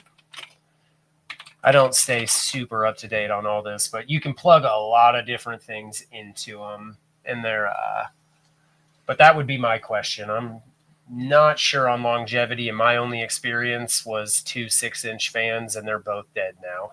Oh, okay. Yeah, I don't know. A year, but they were not exhaust fans. I assume these are the guys that he's talking about? Infinity Industrial? Yeah, I don't think so. No? It's AC Infinity. AC Infinity. Okay, here we go. AC Infinity. Second link down. Okay. Yeah. Oh, somebody showed me these just the other day, and I was like, oh, I want to go back and look at that, and then I forgot the company. It's cool that it's on your phone. Yeah. I know Ben Dueling has something like that that's very similar. Yes. Yeah. AI-powered learning and dynamic level adjust. Okay, well, you said AI, and that's the magic thing to get me interested. Oh, it must be good. That's Andrew's right. playing with all of them. He's so excited. Let me tell you just something real quick. I replaced 3 employees with AIs. Just saying. I don't know. I was bragging about that. My payments went from I was paying one person like $450 a week, and now I pay this AI $15 a month, and it does a better job than the person did. I hate to say it, person, but to be fair, I didn't replace them by firing them. They were already gone for like a year or two. I just got the service instead of hiring new people. Yeah, is how it went. You weren't like, all right, adios. Yep. Absolutely. Well, as a small business owner too, like you're not a large, you don't hire like a 5-person marketing team. Sometimes you take those small little budget friendly things and you incorporate them so you can make more money and just thrive and survive, honestly. Yep. So Absolutely. People like the magnet doors, man. Yeah, I like them too. He said that's going to change our build out. He said I just sent a text. Just sent my dad a text about those. Brilliant. Yeah. And Andrew, what would your top 2 or 3 strains for a beginner here in West Tennessee, spring through summer? Oh man, you know what? I have all my babies. What would your 2 or 3 be? I mean, I know that you haven't used everything I grow, but Of your strains? yeah, of my strains in particular. Well, no, yeah, I mean, yeah, we'll go with mine. But then if you've got the others, problem is that since you've started doing some of your other ones, I don't have a lot of experience with the Hericium strains yet. That's true. But we've already kind of talked about them. Mother of Pearl was one. Mother of Pearl has got to be one. Old Road, I'd say. If you're a beginner and you're going to be going to markets and stuff like that, also Old Road is just... Yeah. It's nice. It's nice. It's just a nice one, and it's different. Yep. If you're within oysters, it looks very different and it tastes very different. So it's one of the few oysters I've had that's actually had like a savory flavor right off the bat to it. Yeah. We've heard people describe it as having like a silky texture to it. Like it's just really kind of smooth, and it has like this sort of silky, velvety, delicate, frilly edge to it. It does. We had a mentorship one time, and he was like, they kind of look old. Like it's like a darker brown, almost like a dehydrated mushroom brown. So I can see where they got that, but it does have and it doesn't have as long of a shelf life. But I will say that it has a superior taste, in my personal opinion, than most of the other oysters that have that huge shelf life. Another one that's more recent, and I don't think you have any experience with, is the Mossy Creek oyster. That one's cool. We found that last year. That one is now one of my new favorites, just in total. It's like Old Road. Like, in fact, I'm going to breed them together. But it's kind of old. It's like Old Road, where it's got that texture all the way through, the same way King Blue does and stuff. But it's a little chewier than Old Road. So it's a little meatier than Old Road, but it's still got a pretty strong flavor to it. So yeah. And it's the color's weird because it's like a brown pink. Like pinky brown, like I don't know how to explain it. The metabolite. At harvest time, it's pink. Yeah, well, no, it's not pink. It's like a pink brown. Like a rosy like red. Okay. And its metabolites. It metabolites pretty heavily. It's like a tea rose. They're like it's like rose colored metabolites. Okay. It's super crazy. I'll send you a syringe. A home with a syringe. Oh, that sounds cool. Yeah, you should definitely try it. But I would try that. So either the Old Road or the Mossy Creek. Like if I had to pick 3 that I was going to grow for market season, I'd probably do Mother of Pearl, Old Road, or Mossy Creek oyster, and then I'd pick something like a dark blue, like a King Blue or Rocky Top. Or Rocky Top. Yeah, I think Rocky Top's a little more forgiving. I think so for the beginner, but it's still pretty heavy. You need that. It's heavy, and you need a little thicker. Or the other ones are lighter, more kind of frilly. They get nice and crisp. That's a good point. I would say for a beginner, Rocky Top over King Blue. Because Rocky Top's a heavy producer. It's not quite as quick.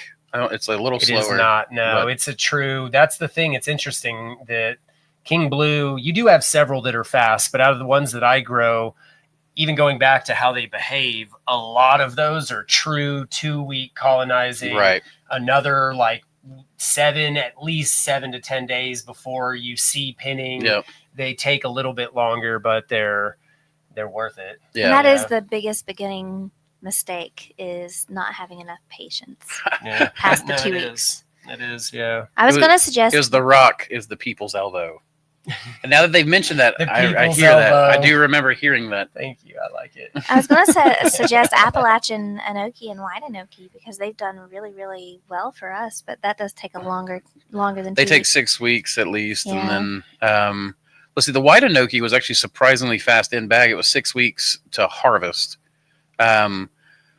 Yeah, but they usually, that velvet It foot needs enoki, if you top fruit and let it pin on top, it doesn't take very long in the grow room. That's true. Yeah, So it depends on where you have space, but the that one can fit in. the velvet foot and the Appalachian Enoki I'm about to breed together as well. Oh, those are two different ones. They are, Okay. yeah. The Appalachian Enoki is from Panther Creek Park. Velvet foot is from Appalachian Gold. from Appalachian Gold, wherever Jeff Machinero is from. You can see how I put those together. Yeah, absolutely. Yeah, absolutely. Appalachian Gold and Appalachian Enoki, which is a golden Enoki. Yeah. Well, It does get- already confusing. Yeah, right. Velvet foot has it's almost like a half-inch sort of velvety brown. Well, one kind of the black common tip to it. names for Enoki in the wild is velvet foot. In fact, I found this out reading that same book I was talking about earlier. They bred a white Enoki in Japan and Korea and stuff, specifically so that people wouldn't know when the mushroom had matured. So people would still buy mature mushrooms because the white ones don't turn dark at the feet. Whereas velvet foot turns dark at the feet. That's the the wild form. But velvet foot is there's a strain velvet foot, and then there's a common name for all golden Enokis called velvet foot. And then Appalachian Gold is the one that owns the strain velvet foot. Yeah. And then I have Appalachian Enoki because we found it in Appalachia, and it can be a little confusing. So I don't sell velvet foot. You need to go to Appalachian Gold to get his strain. I have it, I grow it, I use it, and it's a great strain. And we have pulled spores from it to breed with. Yeah. But yeah, so support the person who put in the work. I like to do that when possible.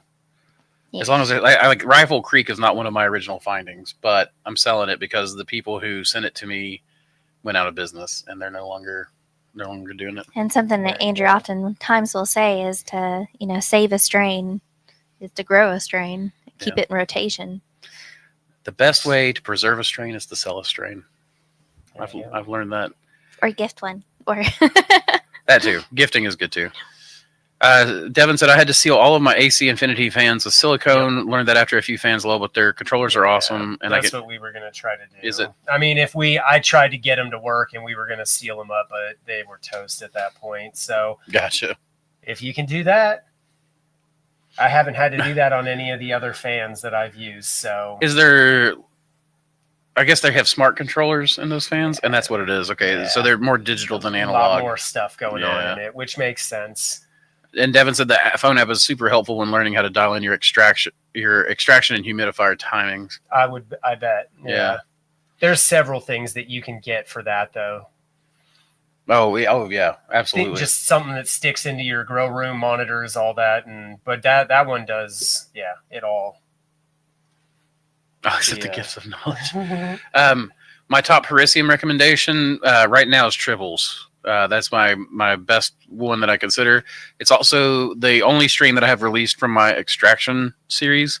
So it's the one that I grow for extraction and sell for extraction. It's not the only Hericium I grow, but that's Tribbles is probably one of my favorite ones. You got the common like Lion's Beard, Lion's Pride. Those are both good. Out of those two, I like Lion's Beard better. And if you want like a really meaty one, you want something like Inspired or Mossy's Mane is what I would do on that. Inspired is really that one. Just picking that one, it had some heft to it. And it's a squiggly bearded thing. Yes. It has got a really crazy squiggly beard. Straight up, the teeth are in a circle curl. It's hilarious. Yeah, they'll like pigtail. Yes. It's one of my favorite ones I've read. It's like a corkscrew almost. That one, Inspired, Tribbles, and Mossy's Mane are sister strains. Okay. But I have some new, that Albright Grove, the first Hericium and Samantha found at the old growth. I just bred that to Tribbles, to Lion's Beard, and to I can't remember the other one right now. But I got to try some of these. The new Hericiums are coming out really cool. But I really want to get you. I'm trying to get spawn of the ones you found made up and then given to you, so that way you can check. Like I want you to. Honestly, you won't be the first, but you'll be right behind me. That's okay. Yeah, I thought you might like that. To grow it, yeah. Real quick, let's hear a word from our sponsors. Introducing the future of mycology, Dr. Silurian's Elixir of Mycelial Mastery. This isn't your average culture mix. It's a revolution in a packet. crafted for the dedicated cultivator seeking unparalleled growth. Experience the visual alchemy of this masterful brew. As you mix 10 grams with 500 milliliters of water, watch the solution transform into a rich, amber spectacle, the hallmark of a nutrient-dense sanctuary for your burgeoning mycelium. This is where vibrant color meets vibrant life, setting our elixir apart from the ordinary clear liquid cultures. Prepare to be captivated. Mix 10 grams of Dr. Silurian's elixir with 500 milliliters of water, add a stir bar for thorough integration, and sterilize the blend at 15 psi for 45 minutes. Once cooled, introduce your favorite culture into this perfectly prepared, nutrient-rich environment. Watch in awe as the elixir works its magic, unveiling a mycelial masterpiece before your eyes. Choose Dr. Silurian's Elixir of Mycelial Mastery for a mycological adventure that's as visually enchanting as it is potent. Welcome back. Hope you guys get you some. Use that code UFO20 to get you 20% off Dr. Silurian's Elixir of Mycelial Mastery. It's a mouthful. That's a liquid culture premix, by the way, in case I didn't make that clear in the commercial. I probably should clarify that. Tribbles grew so good for me. It's my new favorite Hericium. I like hearing it. I like hearing that. Tell me about my babies. Sorry for all the questions. Don't be sorry for the questions. That's the point of this. That's the Yeah. point of you are literally the whole point of me doing a live show is that you make my content for me. Wow. I mean, that's really what this is. So I don't have to work. I get to just hang out and talk to cool people. Well, that's the. I'm sure we're going to get a lot more questions now. Yeah, bring them on. I may not. I reserve the right to not answer any of them. However, if you want to guarantee my time, hire me for a consult. Which, by the way, UFO 20 will get you 20% off consults. Hey, we got Jacob Wolves on. What's up, Jake? He's going to be on in. Well, his farm's going to be on in a couple of weeks or something like that, and he may be joining us, which will be kind of cool. I mean, not in person. We're going to because he's in Mongolia. But it'd be kind of cool to see a Mongolian farm, which surprisingly, well, what's surprising is it doesn't really look that much different than our farms. It's kind of like, did you watch the one with Dr. Ed? Not yet. Okay. He lives in Thailand. People are like, how do mushrooms farm there? And he's like, I hate to disappoint you guys, but we have the internet too, so it's exactly the way you guys grow. Yeah, everyone's on the path to finding the best way, but that I think I've seen a picture of his grow room, and it's like the PVC wood shelves or something like that. Or Jacob's, yeah. Well, he's got a new, like, he just sent me video of like I think they did a kind of a rebuild. Okay, but it just looked like a picture from any of our grow rooms. Exactly, yeah, with the PVC and the wood shelves, and what's up, Spore Muse? Yeah, Brittany, it's not apple juice. What's a tip for closing a sale at market? This guy would know better than me. Honestly, your wife might know better than any of us, right? I mean, probably. Just like I said, I'm not a huge salesman, so I'm not really after some sort of, I'm not trying to emotionally manipulate someone or some trick that I can do like that. Right. At the market, for me, people are there. Well, there's different kinds of people, but a lot of them, they like talking. They like what my wife, Erin, is so good at doing is she can't answer nearly as many questions about mushrooms as I can, but she remembers your dog's name. Mm-hmm. She remembers that like weird comment you made. She'll yell at you down the market. Like, I think really being friendly is one of the biggest things. If you're doing your own, being flexible, I haven't I would say closed a sale.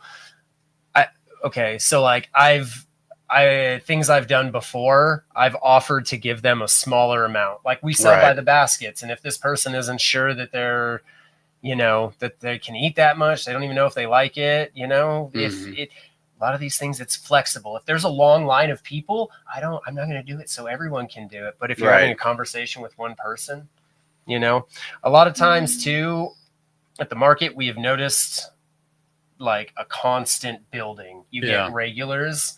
I've gotten a lot of sales. The longer you do markets, the Be there every day, Yeah. every time, but also like I've given people mushrooms away. I'll give them a little bit. Like if people are on the fence, like those are the people that usually people know they want to buy.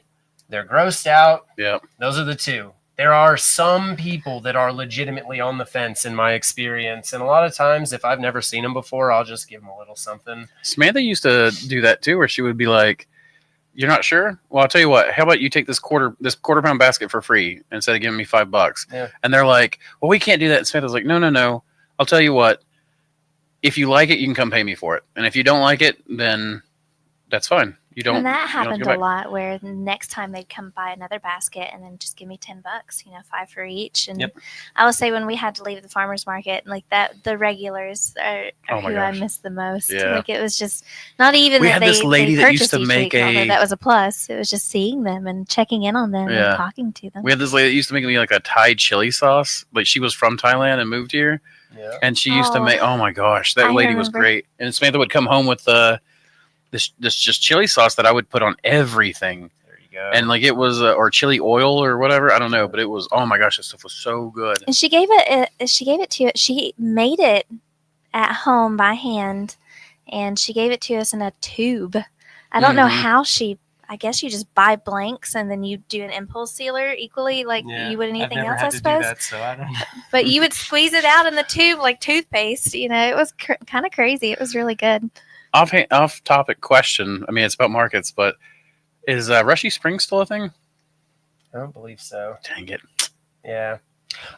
I did think of something. Yeah. I'm gonna Yeah, answer please. that just to add to that question. Recipe cards. Oh. It's one of the things that we made little business card size, and Yep. they've got our logo and info, and they've just got a recipe on the back of it. Yep. And that you will run into people that a lot of times the biggest hang up is they don't know what to do it. And that's an easy way to show them. You throw it in a pan.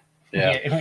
You throw it in a pan and cook it just like another mushroom. Yeah. Oh, yeah. You can give them, we've got simple ones. We've got, That's awesome. basically from just throwing the oyster in a pan all the way up to doing like Yeah. crab cakes. Well, especially it's like I'll try to direct people or have the recipes when we did that because we used to do something similar. We would have like recipe printouts. I don't think we did the Yeah. business cards. You can, But- any way that Yeah. you can, the business cards just get people's attention for Right. some reason. And we have a bright logo on it. Yep. But anything that you can do that, as long as it's right there in front of them and it's very obvious that they're not And going to you have have to like a- figure it out on their own. You have like a little acrylic stand with like 15 or 16 different types on there, right? Yeah, yeah. Okay, It's so just like a it's- little tiered stand, so we Yeah. can put several of them in there. Have you ever had anyone grab one of each one? Oh yes, yeah. I tell them. I mean, I go for it. But and you just kind of, you work the markets, you come up with lines for all the situations. And I just tell people what we did when we had them. I don't know where they've gone, but we used to have them clipped just to the side of the fridge. And you can just pull one down and like, what am I going to have for dinner tonight? There you go. I just Yeah. tell That's people to cool. do that. Yeah. We one of the things I used to do is with the recipes pick easier to cook mushrooms. So like to me, if you want delicious mushrooms, king oyster is one of the easiest There you ones to cook with. So you'll like last night, for instance, I had way too much ground beef. I was telling him about this, and so I accidentally bought beef in a 10-pound tube, and so we gave like 2 pounds. I literally gave 2 pounds last night to Devin to take home with him, and then like cooked vegetable soup, which is the most meat vegetable soup I've ever had. I cooked hamburger Not vegetable patties. soup. Not Yeah, anymore. it's meat soup with some vegetables in it. And then we just kept cooking beef. But then when I was done with the frying pan, I had all that like rosemary and garlic and all that stuff in there, and then that beef fat. So I went and chopped up a bunch of like a whole Go cluster the of king mushrooms. oysters, and just until they were crispy. And that's, That's how I like that's it. my Yeah. favorite. Yeah, it's crazy. I pulled them. I Yeah. pulled them out tonight because I forgot that I had put turmeric in my burgers. Then last night I didn't notice it in the soup, but when I pulled it out, it had that beef fat had congealed, and it was lime green, like radioactive green. I was like, "Oh yeah, turmeric! I forgot about that." Oh, yeah. Oh, But yeah, recipes are good. Giving away product, but to me, giving away products always worked for me. yeah. Samples. A lot of that is, markets. wholesaling to chefs, a lot of that, I think, really practicing conversational skills, practicing talking to people and listening, because it's going to be different. It's reading the situation and getting the idea of, is now the time to give away a free sample, or not. Like, a lot of times it's just, there's very quickly you can realize it ain't worth it. People walk up and their nose kind of goes up. That's not a sale you need to fight too hard for. If the first words out of their mouth there, I hate mushrooms. Yeah. Well, I've never understood that. My response eventually became, do you tell the tomato farmer you don't like tomatoes? Yeah. And they're like, what? Why you gotta be so mean? It's like, what is it about mushrooms that makes you feel like you have to come tell me you hate mushrooms? They do it. They all do. The time. So are we being used? Yes, you guys are being farmed for content. Congratulations. But what's cool is you become content and everyone else becomes content, which means you get 15 times the comment that you're producing. Right? So it's a collective. Well, the big thing, too, It's is a exponential. question that you're going to ask is typically something someone else is going to ask, too. And so if we answer it here, then, multiple people can benefit from that question and from that answer. And that's kind of the point of why we started doing these. It was highly requested. And a lot of people would just call us, and Andrew and I would be on the phone all day in 20 to 30-minute conversations, each phone call. And we've got one number, but it pings all of us. So Andrew can answer, and I'll have a call in that same minute, and then I'll answer. We'll both be on the phone. And it's just hard to do work that way. My phone's been vibrating this whole time. Right. But this way we can dedicate 2 to 3 hours on one day a week, answer these, and people can go and watch them and not have feel like they need to call and ask that question. So it's beneficial that way. Well, these were some of my favorite things to just put on in the background when I was Yep. starting out, because it's random. It also is, don't take this the wrong way, but an easy thing that you Melodic. can kind of walk Yeah. in and out, and I'm not going Oh wait, to- what did he say? And then exactly. I'm like, you'll say something that I've never heard before, and I Right. come in from the other room and turn it up. But Yep. there's not really anything that I had listened to that would cover so many different random things. They would not be the topic, but I'd be listening, and suddenly you would solve a problem with, like, my ventilation in my grow room, or someone asks a question, and I wasn't super great at participating, usually doing stuff, but they're very helpful. Well, there was a guy that messaged me earlier, and he's like, hey, he had this question. I answered the question as best I could, and he's like, how much does a consult cost? And I was like, I charge $200 an hour. You can book me in single hours. What I like to do is get people to book me for an hour, and then have a week or two to come up with questions, write them down, and then rapid fire. But I told him, I was like, hey, I'm about to go live here in like 15 minutes. If you get on, you can Let's do ask that, questions. yeah. I'll try to get to it. I can never promise. When we bring super chats back, I will definitely get every super chat for There sure, you go. since you're paying for it. But as far as this goes, I look at this as like, okay, this is my time to try to give as much free content away to people. Be budget friendly. Right. And if I can't hit it, and I, routinely, like, if you've got a lot of questions, if you got one question, come on. If you got 20 questions, still put them on here and I'll try to get to them. But otherwise, the consult might be the better way to go. But real quick, the Spore Muse asked if it's possible to breed 2 different Ganoderma species. I'm very interested in medicinal fungi breeding. The answer to that is it depends. And as this is actually something I told some guys came in here today to pick up ready to fruit blocks, and they were asking me those questions. I was like, for the 5th time, I was about to say it depends, and so I was like, I'm just gonna let you know, every question you answer me is always going to start with it depends. But Try it. you try it is my next favorite thing to say. I don't know. It depends. Try it. It's kind of my IT. Have you tried turning it off and on again? But so I would suggest trying it. The other thing is use Google Scholar.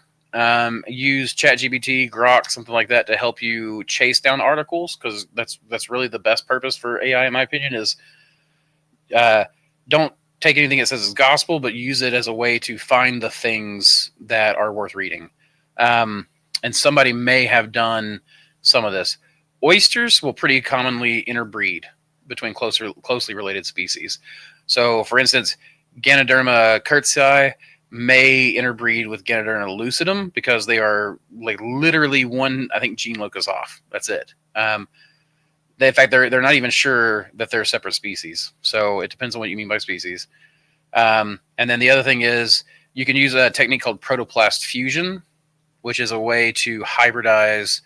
Basically, what you do is you take it's a Mon-Di cross, but it's a way to migrate DNA from the monokaryote over to a dikaryote. So that I would look into those processes. So, throw some spores together and try it. If you want to answer your question in a scientific way, do mon-mon pairings from the two different species, and then look for fusion. And then the other side of this is protoplast fusion would be the other thing I look into. So, didn't mean to go into too much depth, but I'm glad that question was for you. how long could you survive Here. survive only eating mushrooms? I don't think very long. How fat are you? How long would you want to survive? How long would you want to survive eating only mushrooms? That's a really good one. Your newest diet coming soon. I actually thought about somebody talked about, but where I'm like working out again, I'm lifting out weights. I thought I need to do a channel called Muscle and Mushrooms, or a segment, and just like take the before and after photos, and then it's literally just because I'm fat now I'm exercising. But if I make you think it's because of mushrooms, you'll eat more mushrooms. That's what it is, dude. Wow. It makes me think of that one lady though that ate only bananas. She went on like this extreme I remember diet. that. Yeah. She ended up dying. I was gonna say, So I don't didn't know. She's not with us. Is No, she? she's No. not. But just, I mean, I'm a huge fan of a very diverse diet anyway. Very- I like eat all all the the things. things. Yeah. Yeah. Eat the as my friend Charles says, lift the weights, eat all the things. So, and I'm like, yeah, I'll do that. There you go. There you go. The more in-depth answer, Jesse, is like I said, when I said how fat are you, it's because mushrooms are a horrible calorie source, but they're an amazing vitamin and mineral source. So mushrooms actually tend to be more nutritious vitamin mineral wise than vegetables. They're more on par with organ meat when it comes to their vitamin content. Unlike organ meat, though, mushrooms have like no calories. Like they're almost negative calories. When you eat mushrooms, if you cook them in oil, they have calories, but otherwise, they're pretty much just calorie poor. So you'll eat the mushrooms and you will lose more weight because you're burning the mushrooms and not getting any calories back. So it'd be a great way to lose weight. Do not Eat only recommend. mushrooms. Yeah. Eat only mushrooms, so your vitamin, mineral, and your electrolytes are high, and then just watch the fat fade away. I can't imagine that's the only thing you're gonna have to worry about. I don't think so. I think there's going to be other things. Let's see. Devin said he's the one I gave the 2 pounds to. No, heck yeah. Said I made a meat spaghetti for the first time in years, and it was fire. Little Holly's is woman, and she's a vegetarian. So Holly came in and immediately said, "Why does it smell like meat in this house? What did you do?" What did you do? What It was did you- Andrew. It was Andrew. Oh gosh, don't make Holly hate me now. Oh no. Which, by the way, did you know that she's in Agatha all along? I didn't know that. He's That's telling me awesome. she's an actress. I'm like, well, what is she in? Do you think I'd watch Agatha all along? Oh, I haven't seen that one yet, but I will. You know, I looked it up, and there she was. She was right. She was. I was like, oh shoot. I was sitting there thinking too, because we picked kings in the grow room that day, and we cooked kings in the meal. And I whenever we did that, I was like, oh, we should have sent some home with him, just to have. But I didn't think, now she could have eaten that. Like that would have been perfect for her. But Oh, you're very welcome, Justin, for the promo code. I would love to see some pictures of your Appalachian Enoki grow. And hey, man, if you wouldn't mind dropping in the chat a little bit, what's your experience been with our watercolor oyster? I love that one, but it is one of the more slept on strains I have. Like people buy it and love it, and then you don't see a whole lot of people buy it. So I got to find a way to get that one in Super Scallop. People are really sleeping on that one in Super Scallop. I grew Super Scallop. I think stop making the spawn for it right now. Yeah. Because I always get a different one sent to me. I ask for it every time, but I prefer it over the regular snow. Oh yeah, I do too. It's pretty. It's pretty. It's different on the table. That was my big thing. Is like, oh, this thing with the lobes and stuff. It's so dense. Yeah. Yes. Just little. It's another love one. the It's like shape. Rocky Top though, where it's a little slower growing. But I feel It like is. snow oyster has Yeah. that sort of similar kind of silky texture that Yeah. Old Road has. They're okay. Yeah. Yeah, it's Yeah, I just could see really that. smooth, and even picking it, like it just has a really soft kind of velvety texture to it too. Like it's just that definitely transfers into the mouthfeel of all of that. But Oh yeah, I do. I know you want to get to extracts, but there are some questions specifically for you. So would you Yeah. like to hit extracts or questions? Let's do questions. Questions? Yeah. Okay. Just want to make sure. So we have one that says, oh, where'd it go? Oh, no, I lost it. Okay. No, not that one. This one. How do you handle ups and downs in demand for restaurants? Get more restaurants. Honestly, it was hard for me to. I know that's an easy thing to say, but It's very It's flippant. like financial Tetris. It's hard. I mean, that one is going to be difficult because you're kind of always riding that line. Yeah. I mean, everyone is going to be different with this, but I took the under promise and what is it?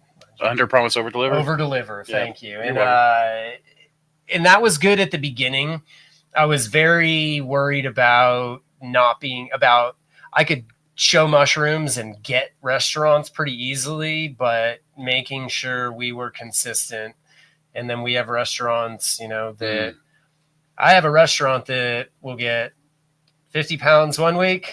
They want 100 the next week, and then they want 60 the week after, and it's always above 50. But where that is swings It's like if wildly. you would just settle on 70, you'd probably see it stabilize. But Yeah, they won't do that. Really, it's been experience and just paying very close attention to how the chefs order, how the restaurants order.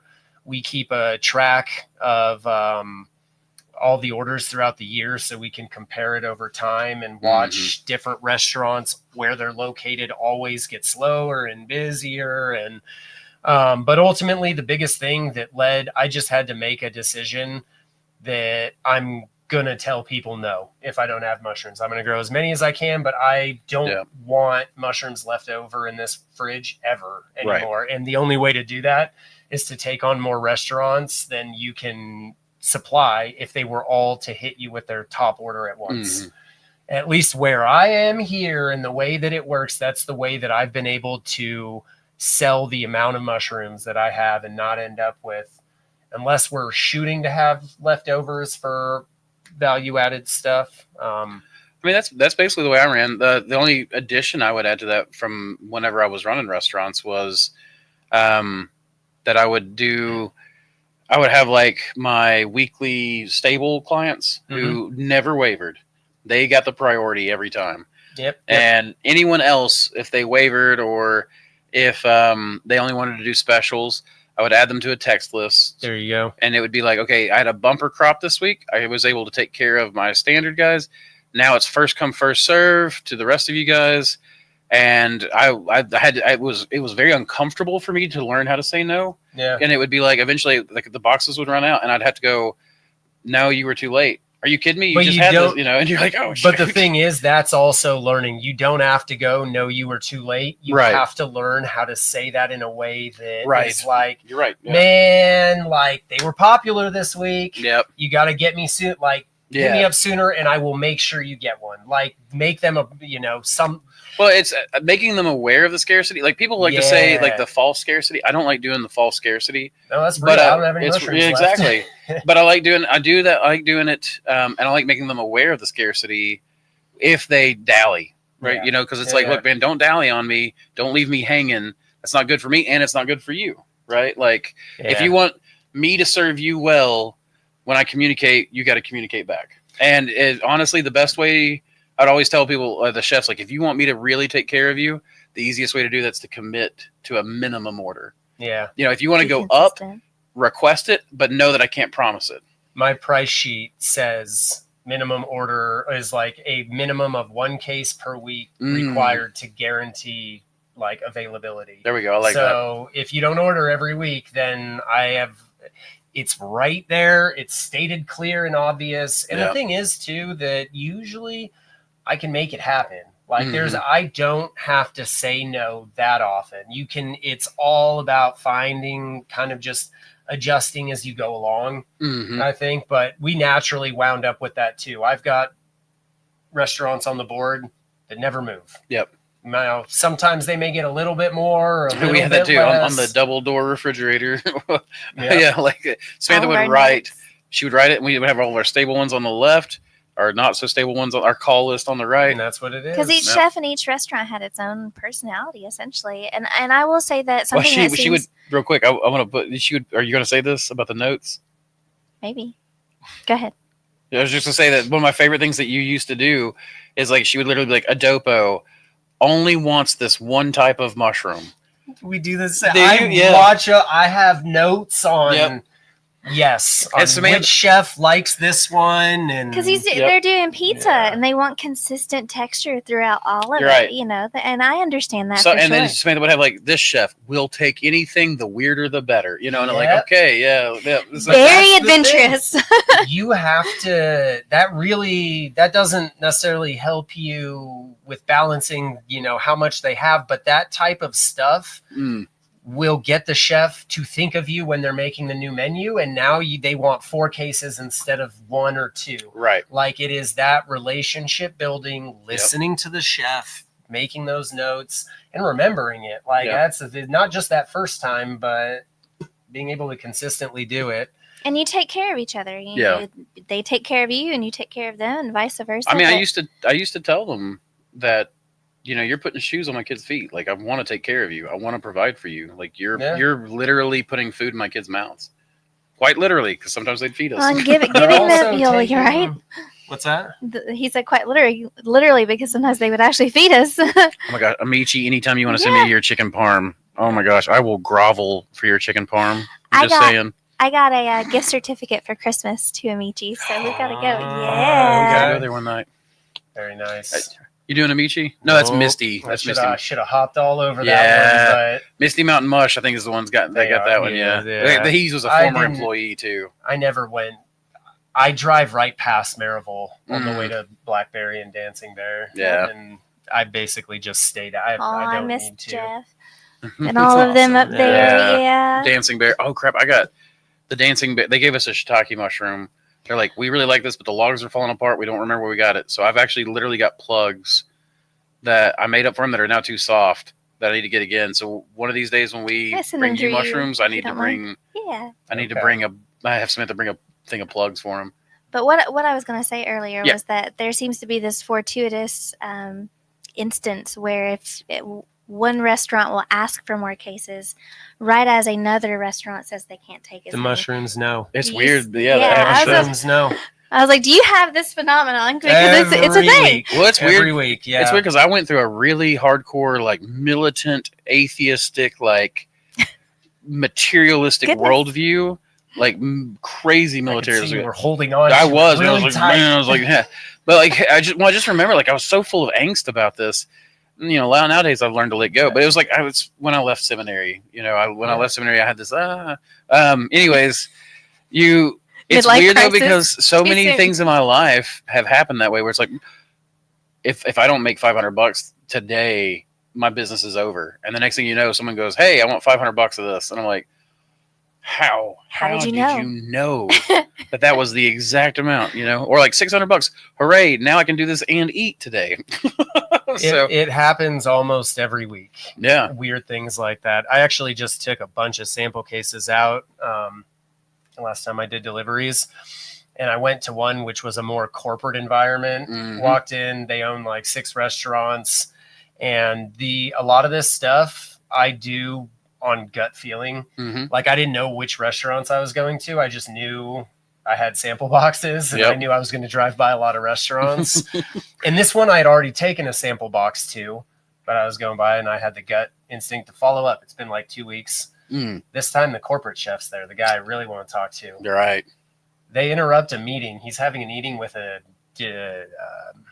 sales rep from like Evans Meat, and they just like bring me up and have me do it right there. The guy from Evans Meat used to work at Blackberry Farm, used our mushrooms, and starts selling them for me. No Aw. kidding. That's Aw. awesome. And see, that's the thing. They will literally sell them themselves. Yeah. Like it's all you have to do is just grow them. No, he was like, Yeah. "I experienced these. You should experience these too." That dude, I took it the other restaurant I went to. That's One of the other guys pokes his head out and is like, "Josiah," Yeah. and he's like, "I used to work at Adopo," and he's like, "These are," Aw. he's like, "I gotta say, they're the best in town." And I'm like, "Should I just walk away?" And he talks to Yeah, you. exactly. What's going on Here, here? you take this is- box. Yeah. Come talk to me when you want your commission. So that stuff doesn't happen right off the bat, But the more you stick with it and keep meeting more people and getting out there and just trying to sell the mushrooms and really just sharing the mushrooms with people, people love to see them, but that stuff just starts snowballing. Well, that's the thing. It's harder in the beginning, but once you I found the longer you go, it's like you're talking about with market, it builds. Yeah. With the restaurants, employees are constantly shifting, chefs are constantly shifting. Oh yeah. It's That can be a good when thing you sometimes. It can absolutely, That's like and it can be a bad thing sometimes. But in that chaotic world, though, when your reputation builds, your reputation begins to sell for you. Your people start talking like, Yeah. and sometimes they just Hilarious. need a reason to think of you and to start talking about you. But Hilarious story. It was a dopo, Brian, for years. Brian and his wife both worked that counter themselves, and then slowly began to free up their time and replace. they got Chris to come in, and yeah, And as you were going, it was that first time you got sick. As you were getting sick, and I was struggling to keep up with everything. Brian had just hired someone to take his place, and they called and said, "Hey, I think that we're going to go with ET Fungi." And it's because they grow a higher diversity. Like they just have more different. They have different mushroom types. And I was like, well, there I had always tried to curate that box so that everything was consistent and the same. If I had known just to throw in a bunch of different, and he sent me a case like a picture, like, well, this is what they put in their case. I was like, well, there's mother of pearl and there's king blue, and here's all of our strains. And it was like, man, what the irony in this is kind of hilarious. And I was like, you know what? I don't have time anyway. So it worked out perfect. It really, truly did. And, it gave Andrew and I the time to sit, and you rose up just in time, and we were able to step back, and then the market didn't suffer for it. And that was a grateful thing. You moved into your warehouse right about the time I had my hypertensive crisis. I think the first medical, past couple of years have been hard because I had a medical crisis, started feeling better, started swinging again, then got sick again. Well, I don't know how many instances where this has happened, where you've had multiple mushroom farmers in a similar area. Something like someone's wife got cancer, and she just straight up passed away. And, that person needed that time to grieve, and someone else stepped up. And you're still maintaining that market. You're still maintaining the people who are taking their families out to eat, and the life is so complex and so vast. And, it works out well. So anyway. Josiah, what would you say you would do differently if you went back in time to the start of your farm? That's a hard. I've been asked that question. That's a loaded question. Yeah. Yeah. I mean, honestly, I have to ask it or answer it the only way that what comes into my head is nothing. Mm-hmm. Really, because if I changed it, then I don't know where my path leads there. I'm here now because I didn't change anything.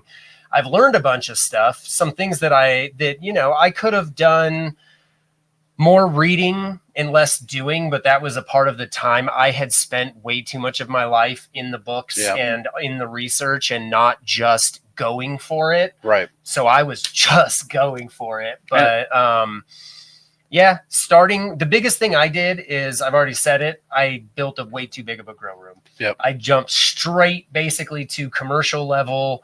And there was I'm sure a lot lost in being able to grow much smaller or amounts of mushrooms at a time. Like when you start putting that much in, you have to take care of all of them, and you don't get to just sit there and look at them and watch them grow, which is what a lot of the new, when you're new and it's the first time. Well, when it's a hobby, that's what you want to do. Exactly. Yeah. So I took it. A lot of people don't realize when you go from hobby to business that there was a time when I hated mushrooms. Yeah, I know that you've gone through a similar thing where. Oh yeah. Yeah, I'm back in love now, and I've been back in love for a little while. But it's like there was definitely a time where I'm just like, I hate them. I hate everything about them. I hate everything about this business, and you can tell that because I didn't make content during that time. I was upset, but it's just because I was suffering burnout, number one, and burnout's the hard, just the killer. It is. Yeah. But then. I don't know. You have to be careful of the creep where the responsibilities creep, and then what I call the makeup work creep, where it's like people are like, oh, if you slap tape, you pick the mushrooms and slap tape on it, and then turn it around and cut it, and the mushrooms will grow out of that. And I'm like, or I could just pull it off and they'll just grow out of the same hole. Or I don't know what you do. I don't want to make fun of you. If I that's what throw you're it doing. outside. There you and go. Throw a new block. Are right you're now. doing one and done? Unless it's lion's mane is There the you go. only thing that we let go a second Yeah. time. Churn and right burn now. is a strategy to increase productivity in the same space. Yeah, for sure. we're slowly starting to get more grow rooms open and things like that. And I would love to take advantage of all those mushrooms I'm throwing away, but But you got to we're have on the the total. hook for a lot of mushrooms Yep. each week, and I don't have the space yet. And let's ask that question, because that should be a standard question I ask from now on. So you just taught me something. But what are you growing right now, pound wise? Like, what are you? Well, okay. Yeah. What species are you growing? What poundage are you growing? So we grow oysters. Okay. We grow mostly blue oyster, and then we'll throw in a bag of. We rotate between a snow or a super scallop. Okay. The Italian oysters. Sometimes restaurants get a thing for a certain kind, so that will be more present Right. for a certain season. We'll throw golden oysters in there, pink oysters, but blue is our staple. The blue oyster makes up probably 55% of our total production. Okay. We do lion's mane, we do black pearl kings, we do black It's a meaty poplars. Mm. What's that? So Black Pearl Kings are a meaty one. Yes, we love that. And then we have a separate grow room just for chestnuts. Okay. And yeah, that's what we're growing right now. You saw in the video, we just did some experiments with kings. We've got Right. maitake experiments going on. They looked great. The kings, I was so happy seeing just a new mushroom in the grow room that for the first Well, time king, in a there's while. something stately about kings They too. do. We grow the black pearl kings like crazy, and I used to always make like a crappy joke, like that they call the wrong one the king because the black pearl king is so much more tolerant. It's easy, and I'm like the drama queen over here Yeah. that wants it perfect. But when they grow, you just see them peeking your head in, and Yeah. they're great. I love even like a warty king to me is like still just number one. Like the texture. There's no other mushroom. Maitake is probably the closest in texture, but it's like the Yeah. core of a maitake, not the front. I am putting this to the test, and I took a bunch of trumpets out next to the Black Pearl Kings, and I gave chefs homework to tell me if they really think that the king is better than. I always wanted to do that. So what I wanted to do was to take mushrooms, breed some new strains, Okay. give them wildly like 10 different oysters in a case, right? Like 10 1-pound clusters with scoring cards. There you Score go. Okay. 1 through 10 and score them in these areas. Give me the data.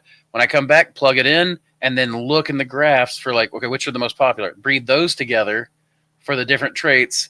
And then I wanted to breed like a Knoxville oyster, like There the you go. designed by the chefs. I never did do it, but It sounds like you need a booth at the next mushroom festival for people to fill out cards and taste test them, and you can get a much larger sample I size. like this idea. Yes, okay, let's There do you go. that. Yeah, Because we could literally put like 100 different types Oh, on the I could, table. Yeah, it'll just wrap around That's the right. whole. You just eat on the way to get in the whole The time. whole way. And then poundage. What's your poundage? Right now, since we added that third grow room, we're at about 700 to 900 a week. Okay, so you're cusping up to the 1,000 pound. We would like to get to 1,000 as soon as I get a few more restaurants. We will put. We now have the space and sterilization capacity. sterilization capacity. Honestly, the biggest thing, man, was that getting that grow room. Those grow Mhm. rooms run dry, Yeah. and that building is small, and we put a lot of mushrooms in, and getting enough fresh air to be able Right. to grow to like we can fit those grow rooms are basically 9. The inside measurements are like 9 by 8.5 by 19. We were like shooting for that almost 10 by 20 range, Yeah. which is but they're inside of a part of the building that we had. And right now we will go up to about 9 racks in that grow room, about 60 blocks, 50 to 60 blocks of racks. So they hold a lot in there. Yeah, no kidding. I will say I am really enjoying this like species specific growing though. The chestnuts in a room by them. Yeah. Just Well, worrying there's about- nothing worse than chestnut spores getting all over On everything everything. else. I don't let my mushrooms spore. Good. Probably there's some karma in that right there. I'm the ultimate tease. You're like, oh, you can get But there. it's all shelf life, you can man. flush It's- and grow, but Yep, you just can't that finish. veil better That's not right. break. That's my sign for picking on most of those. Is it? Yeah, the biggest one breaks the veil, and You're just get done. over here. Get over here. Oh man. So chestnuts to me they're a really good money maker, but I just couldn't grow them. I'm way too sensitive I was to gonna them. say you're gonna have that reaction. But because I've wanted to breed them, but then I'm just like, I'm not gonna do it because then I absolutely have to grow them to spore out. Yeah. And like I'll that grow 'em purple for you. sludge, that's you want to get them there. But yeah, you'd have to test like 15 different strains at a time, that kind of thing. I've got plans.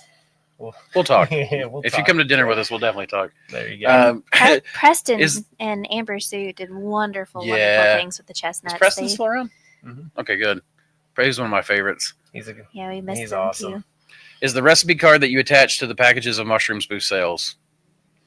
I would say so. We've had it for so long that it's hard to compare. I only had a couple markets where I didn't do it.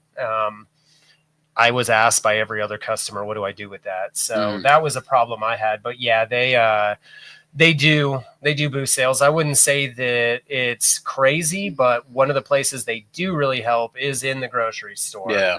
They I believe it. You're in Three Rivers? Yeah, Three Okay. Rivers and Butler and Bailey. I hate clamshells. I wouldn't recommend grocery stores if you can avoid it. We've started to I need to talk to you about butchery. It's in your area. City. Secret City Butchers. Yeah, I'm familiar.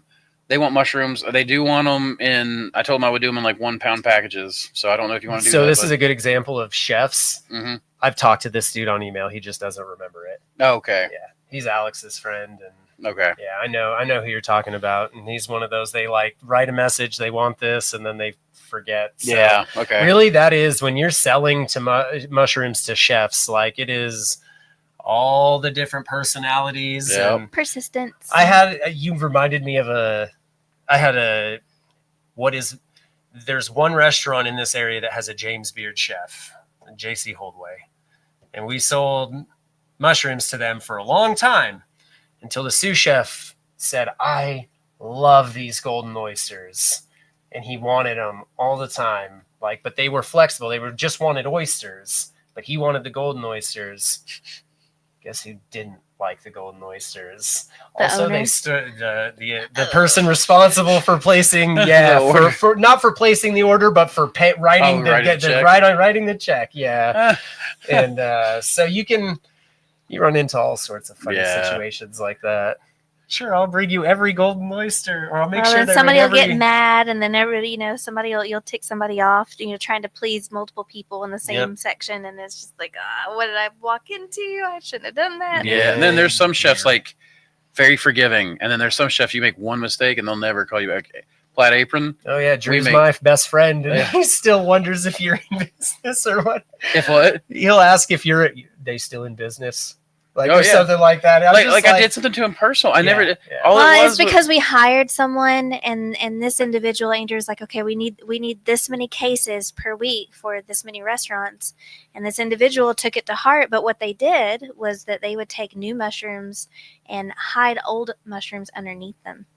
And this is when we started delegating and started giving a little bit of our power. Yeah. This is line where we to were free our trying to time learn where the manager has to manage and where the manager can go. Yeah. The manager and- cannot let go of quality control.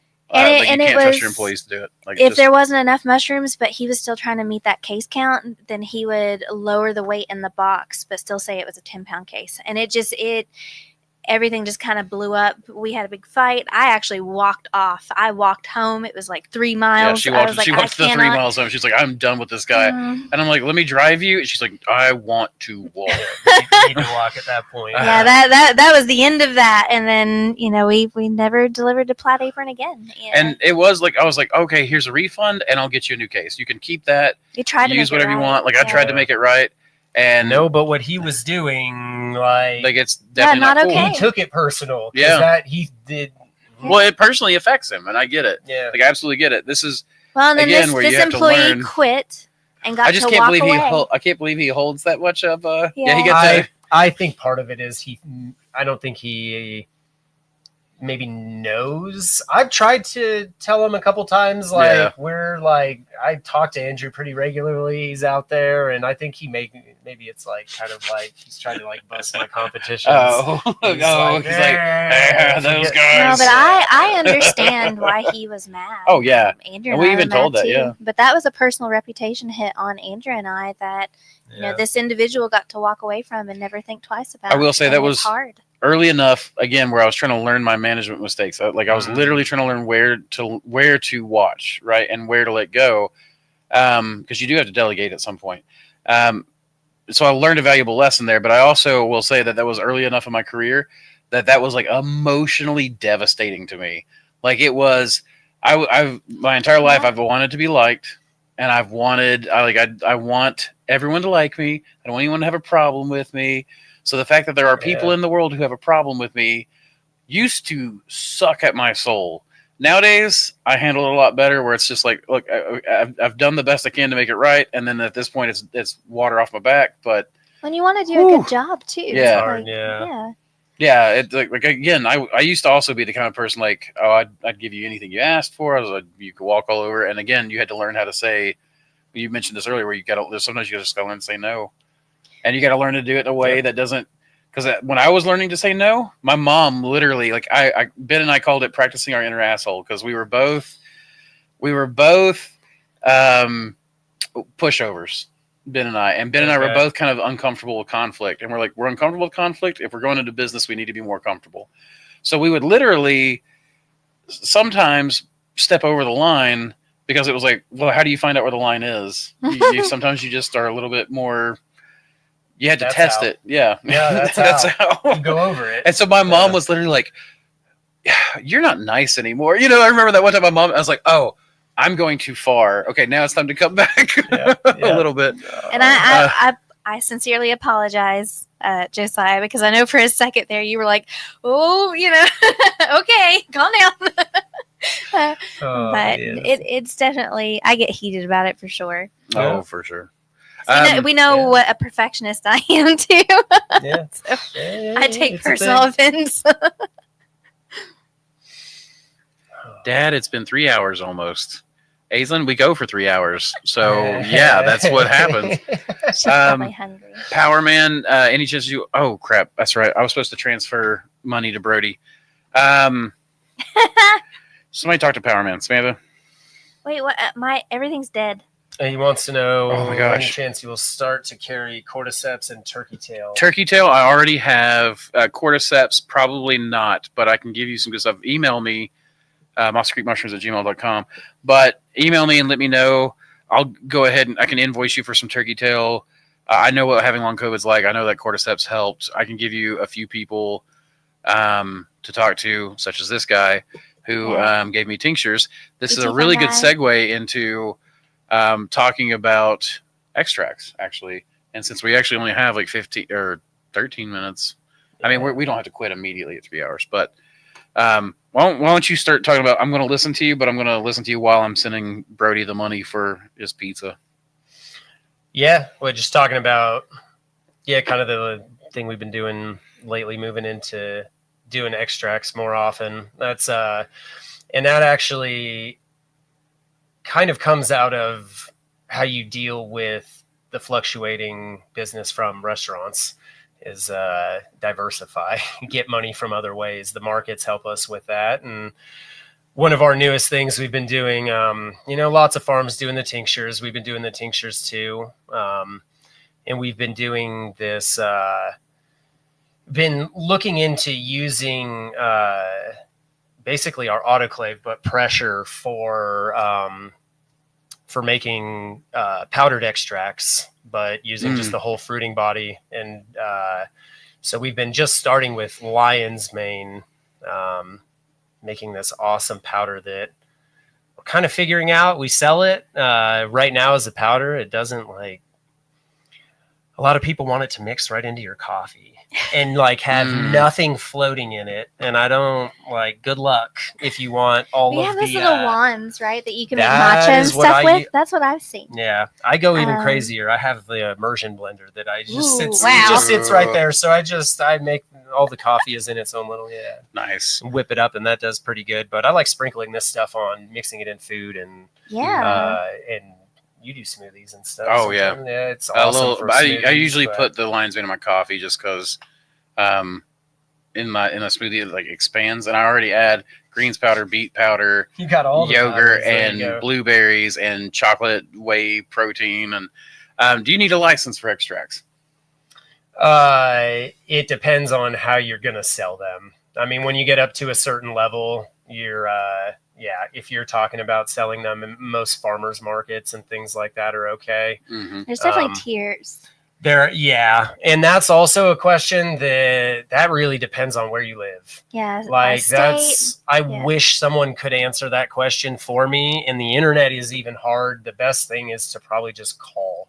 And like the people you get in touch with are usually pretty helpful. They were in ours, but that's a complicated question depending. And that's part of also why we started doing these powders, is just to move away from you can run into issues with the tinctures for having the alcohol in them, not just needing a license, but a lot of farmers markets don't like products or won't let you sell products that have alcohol in them. Out around here, there are a bunch of these sober bars popping up, and there's a lot of people. Lion's Mane is going into a lot of those mocktail drinks and stuff. So there's a large community of people that approach us about wanting to use these, but don't want something with alcohol in it. So And I can understand that. You know, Yeah. it's personal preference. And I know there's some people that have a concern about being allergic to the grain alcohol, which I don't think any of that transfers over No. during that process. But you know, there's still that kind of conception there that you're fighting against. yeah, we don't actually even use grain alcohol in the extract powder. We're not taking the back out. The idea is that at least the paper that we read was that the pressure is essentially it's freeing up the you guys are the Just seasoning the salts, magical mushroom seasoning salt. yeah, I like that. Aaron, it's all Aaron. Is Yeah. Oh, I've had your jerky too. That stuff's good. Yeah, and was that's very good. we're gonna figure out if the jerky actually makes money. Mm. Is something we'll be doing.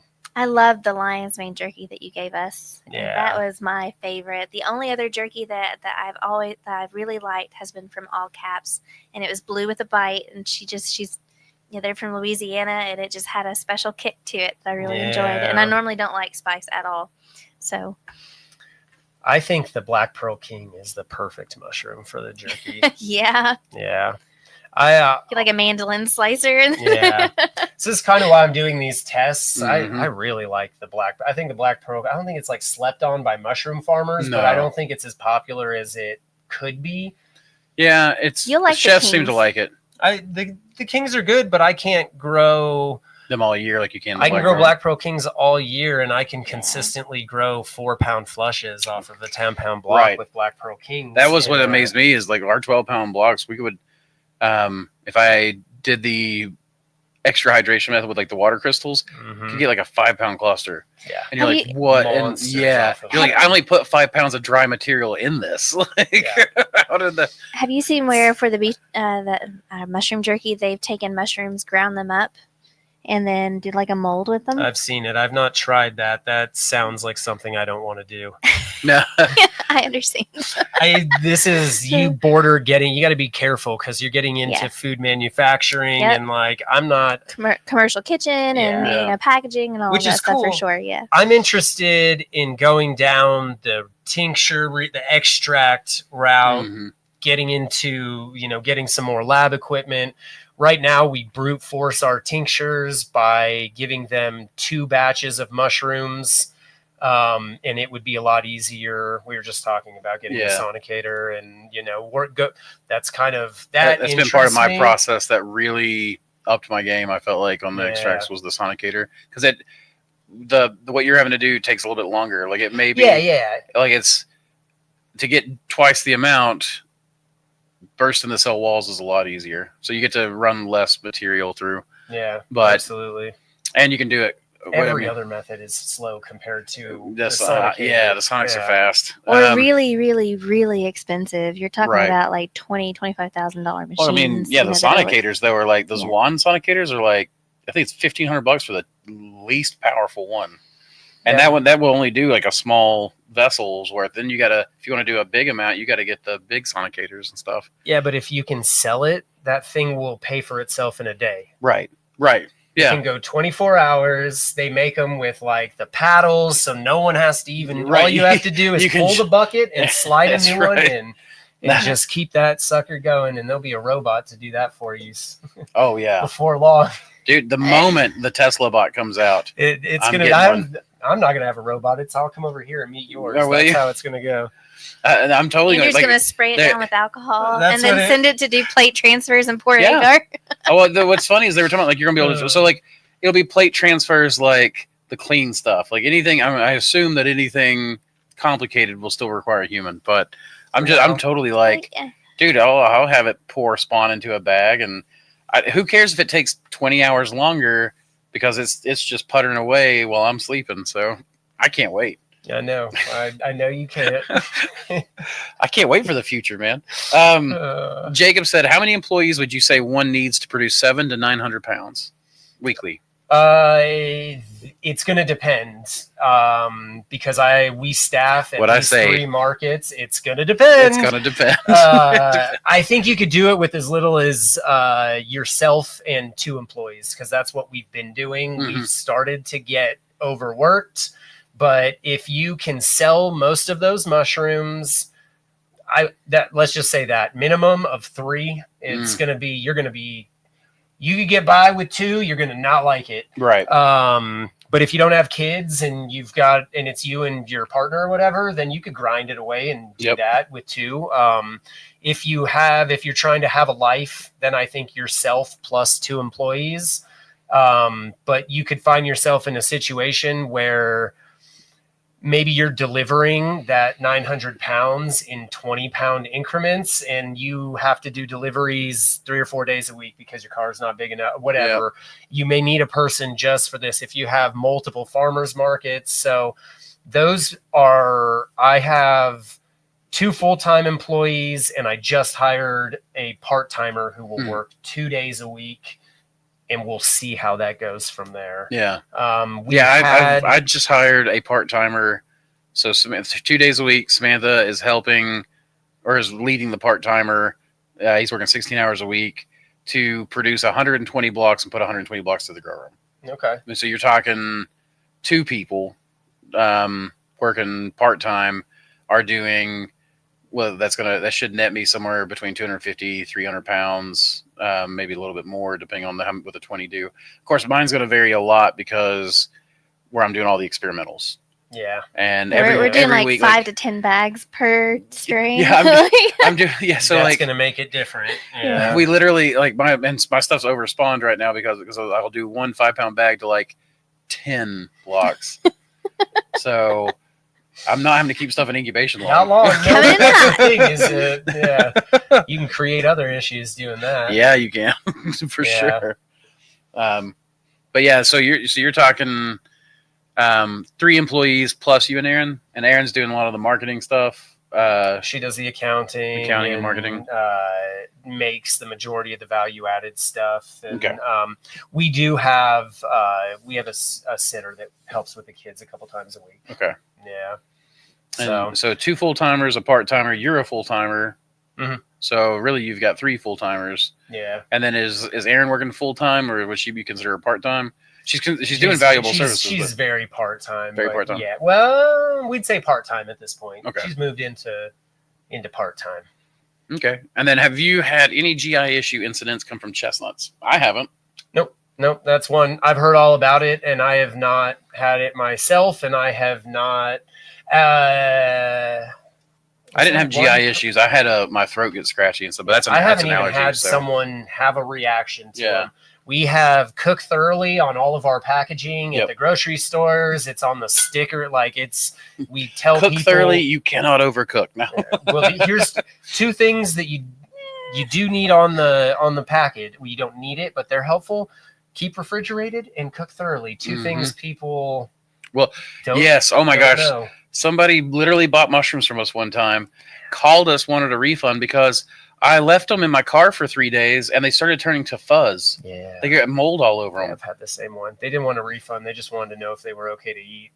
No, no, none of it. No. Don't leave them in your fridge for 3 weeks. Let them get slimy with Lord only knows what's on it, and then go to the hospital because you ate really old mushrooms. Don't do that either. That's a bad idea.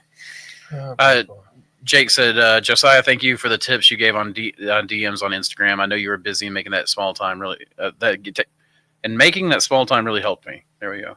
Absolutely, man. He's a sharer. Anytime. Seriously, I may not answer right away, but I will answer.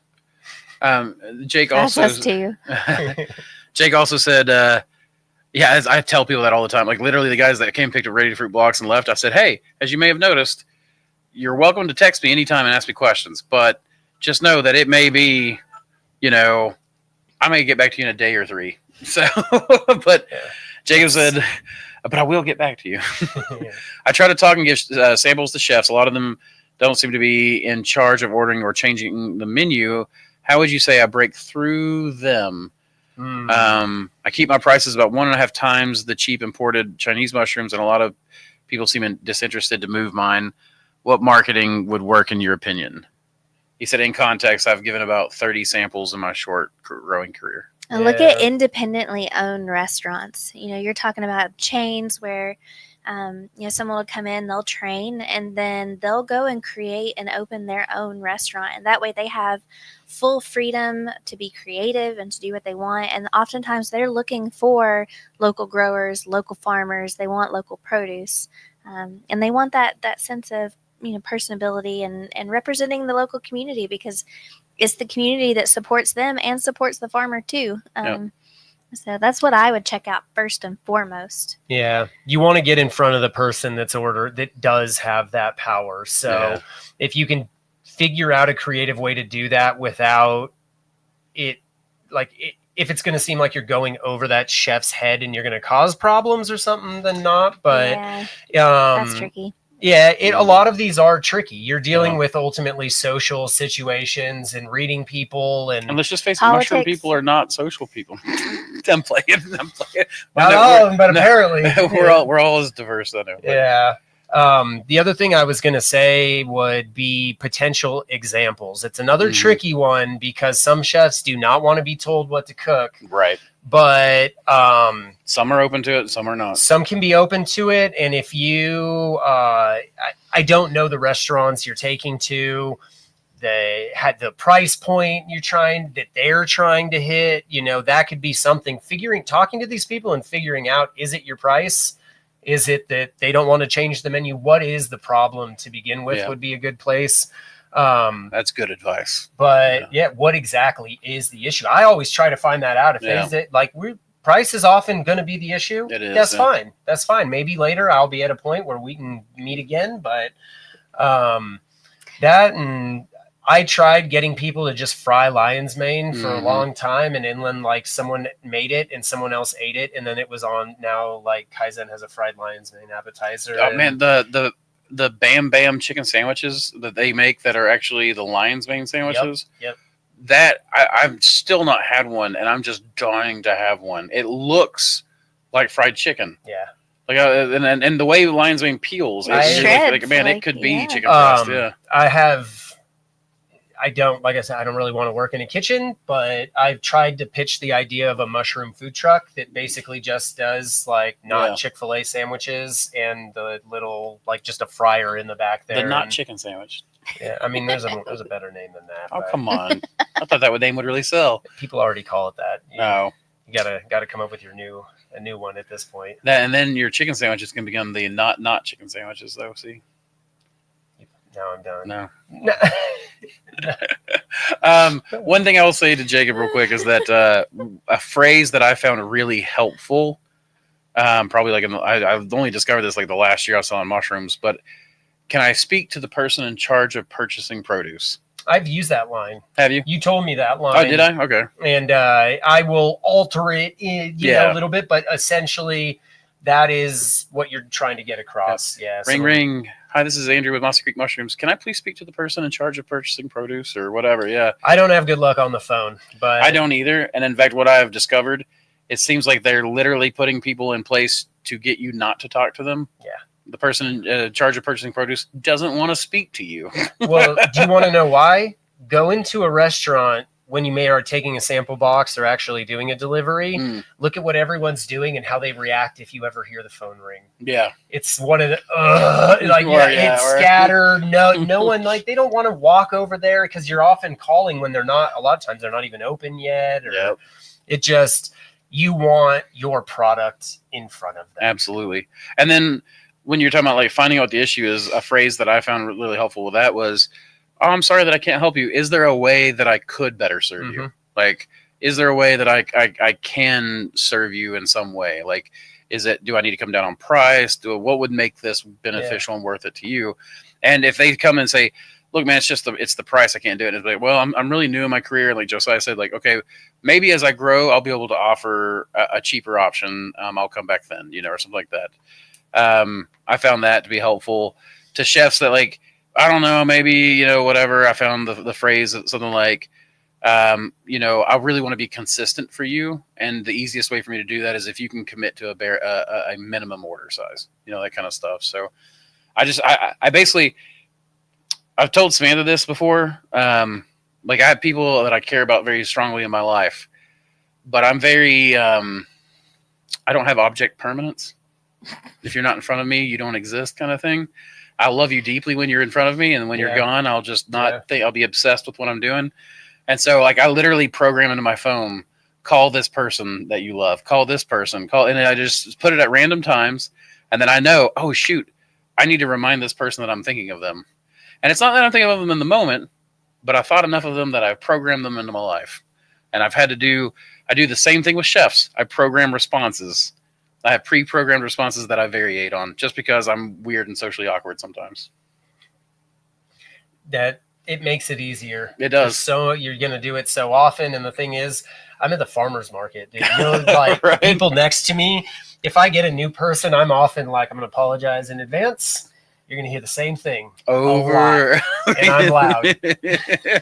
My voice carries. But we all do it. We're all doing it. We all know. I mean, and that is it.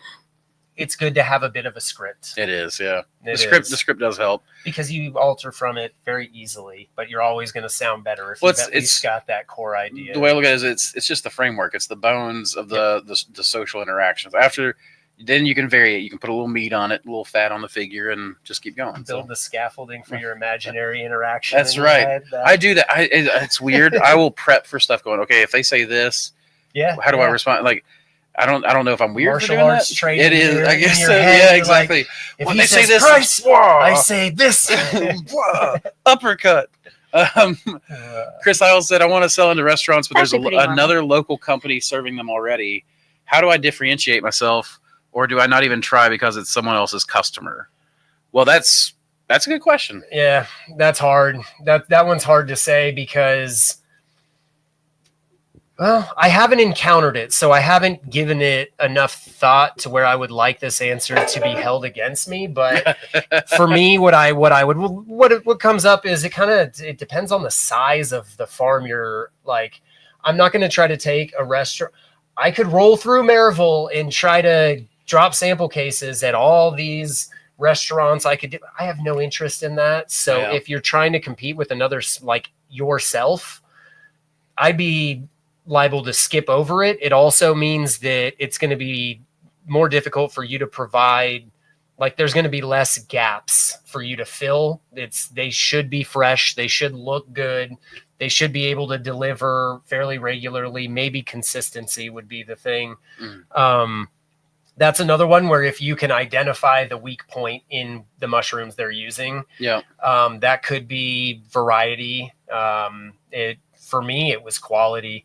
They didn't have I've never had to compete against a local company When Yeah, we were the big talking, companies, like quality is the easy way. is the easy way. Yeah. Yeah. And they may be local, but they may be big, and that doesn't necessarily mean it, because you just talked about an employee screwing you out of a restaurant. Right. That could be, they could be big enough, and maybe their price is right, but you can beat them on quality.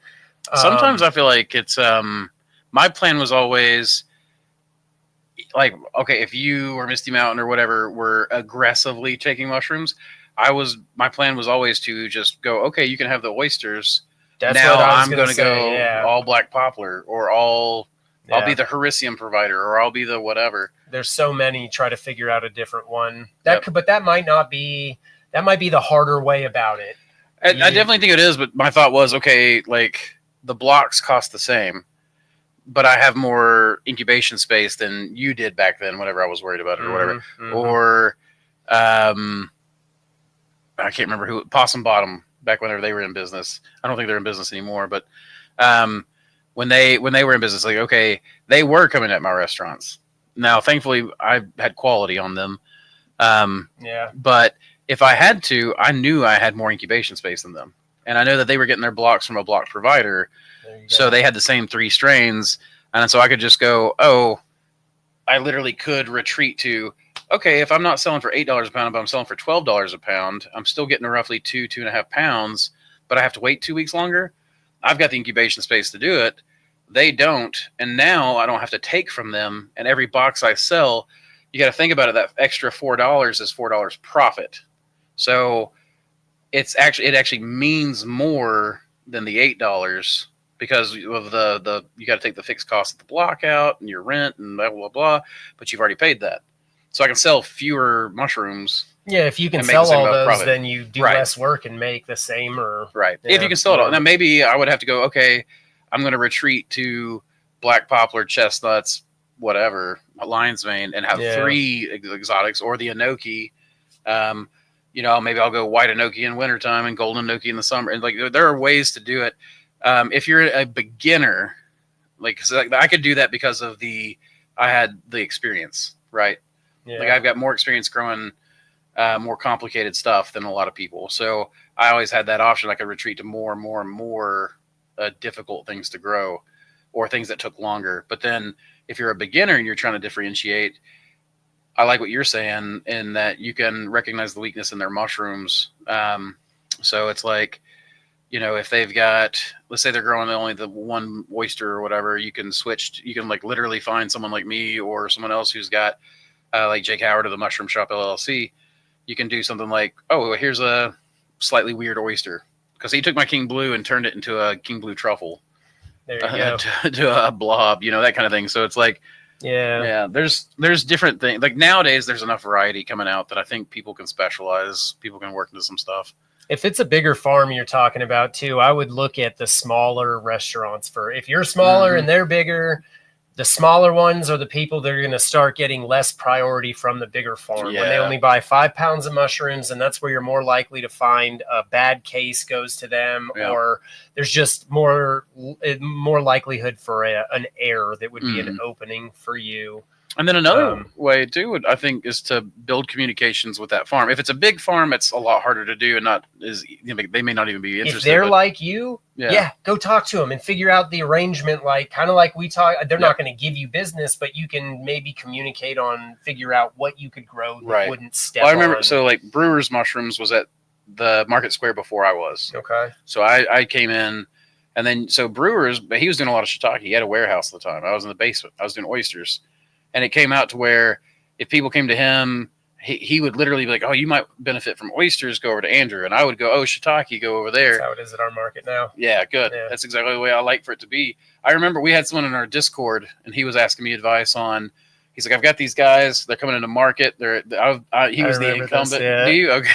Well, he was the incumbent, and he was like, "What do I do?" And I was like, literally, just go up to him and be nice to him. Yeah. And he was like, "What do you like?" I'm worried about him. I'm like, go up to him. Like, I wouldn't necessarily go, "Oh, your mushrooms are leggy. You should increase your fresh air," because then they're gonna look at that as an attack. That's but not friendly. right. But You if you didn't get ask for that advice. no, but if you go, I like that oyster. I I grew a strain similar to that, such and such. Where did you get yours? If you offer them like something, like some way to, or even some way to have them help you. Like, oh man, how do you get that? I want that. I found that breaks, and he did try it. Like I think I even said like so if they just won't even talk to you. Well, then you found the weakness. They're an asshole, and you can make a connection with the chef better than a person. That's true. I mean, really, no, you're right. Not everyone has strengths and weaknesses. And another thing I would tell them was be like, you go up to them at market and just say, hey, that's really cool that you've got this mushroom. Next week, I'm bringing this. Mm-hmm. And from now on, just every week, oh, that's cool. I'm bringing this next week. And then they're going, oh, well, if he's bringing that, I'm going to start doing more of this. Like every week he's doing this. I'm going to do this. So even if he won't take advice from you, you can be like, you can inform him of your moves.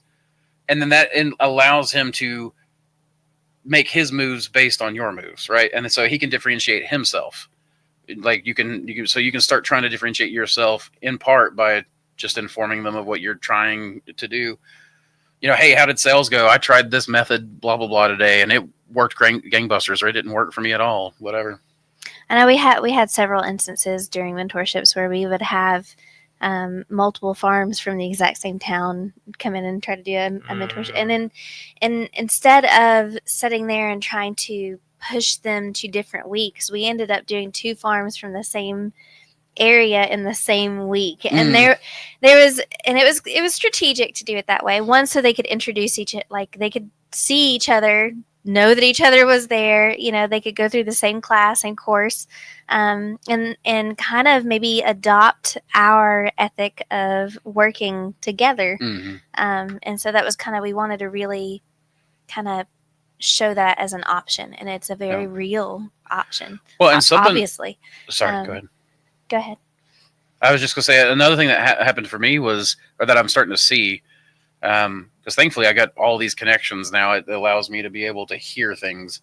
And there are a lot of people who start a mushroom farm, work for it for a year or two, gain these skills, and another mushroom farm moves in, and they find out they don't like the competition, they don't want to do whatever, but then it leads to something else. You're starting to see people even go, I'm tired of doing farmers markets. I'm tired of doing restaurants. What if I just supply this guy this thing? And so now that you see people moving into supplier realms, you see people starting to move.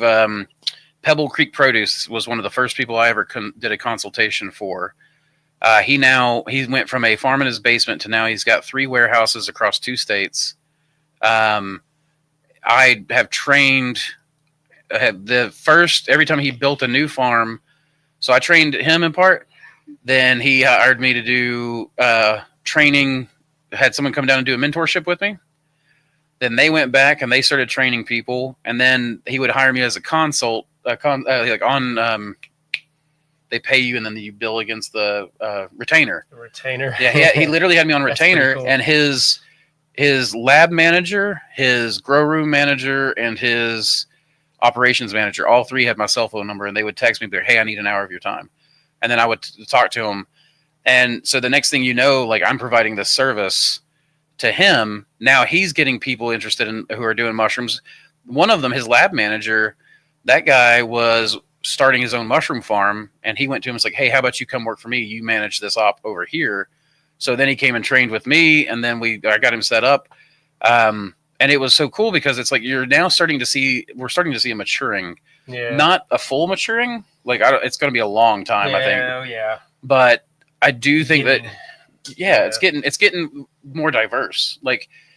Which means that we can fit more personalities in, because in the beginning it was only the do-it-yourself or libertarian hippie people that were kind of doing it. People who were like, I just can't stand working for somebody.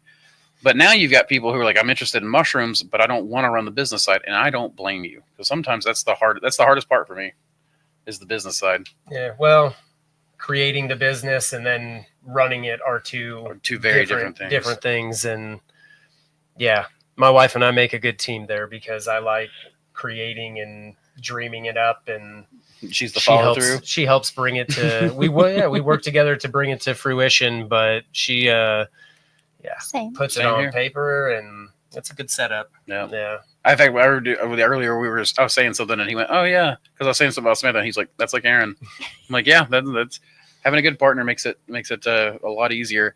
We're gonna go through these questions and then I'm gonna close it up. So we're gonna go through these questions and then of course, if there's anything else you want to do or go through or hit, no, I don't think there's anything else. Well, you want some good cordyceps extracts?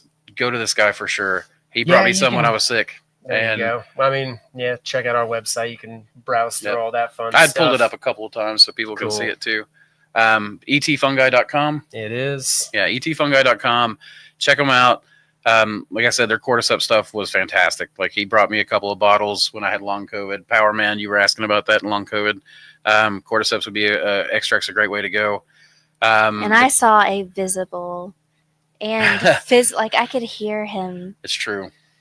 Like it was a change. It was weird. Like I would wake up because obviously when I'm sleeping I didn't have the cordyceps, and then all of a sudden like I would take it, and then within about 30 minutes of taking it, like I was standing up straighter. I could pull the oxygen off and I could walk around and stuff. And that's awesple. Yeah, it made a big difference. So I appreciate that very much. Yeah. It was a gift to me, but you got to pay for it.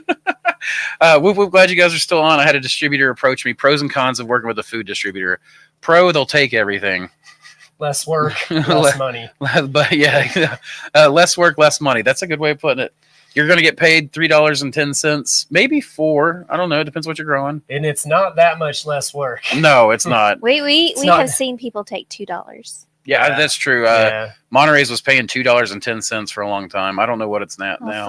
Was it Drake? It was Drake of Fiery Fungi. Yeah, $2 a pound wholesale. He was like, "Well, I guess I can work 7 days a week." And Andrew and I were just like, "Golly, no, you can't." Yeah. You know? Well, I literally was like, "You'll sell." I was like, "I'll take them for $3 a pound. You sell me everything you grow."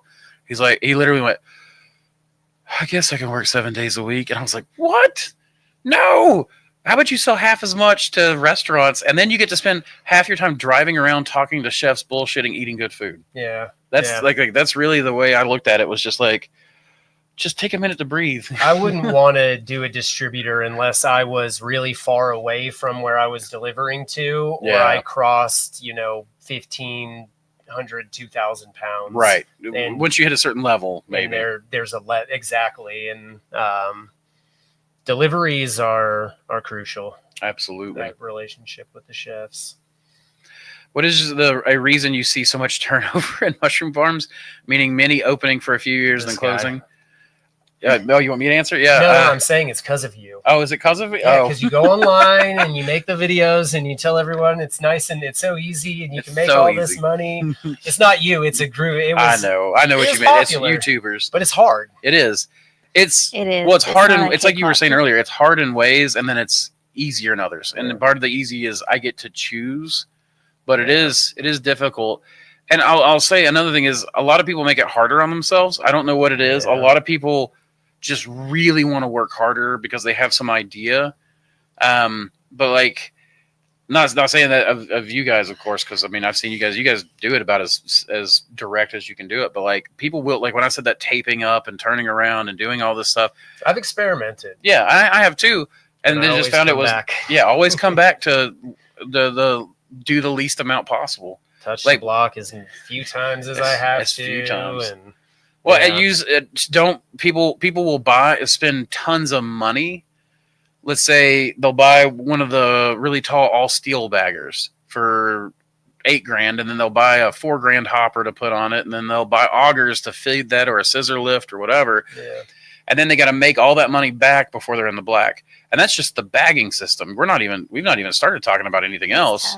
Oh, the mushrooms look the same on the other ends. Right. If it doesn't add $1 in value or even a penny in value at the end product, then don't do it. Read The Lean Farm. Most farms don't read The Lean Farm. I think The Lean Farm is a fantastic farm saving book, but the biggest turnover reason I see is personal reasons. And that's true of any business. Divorces,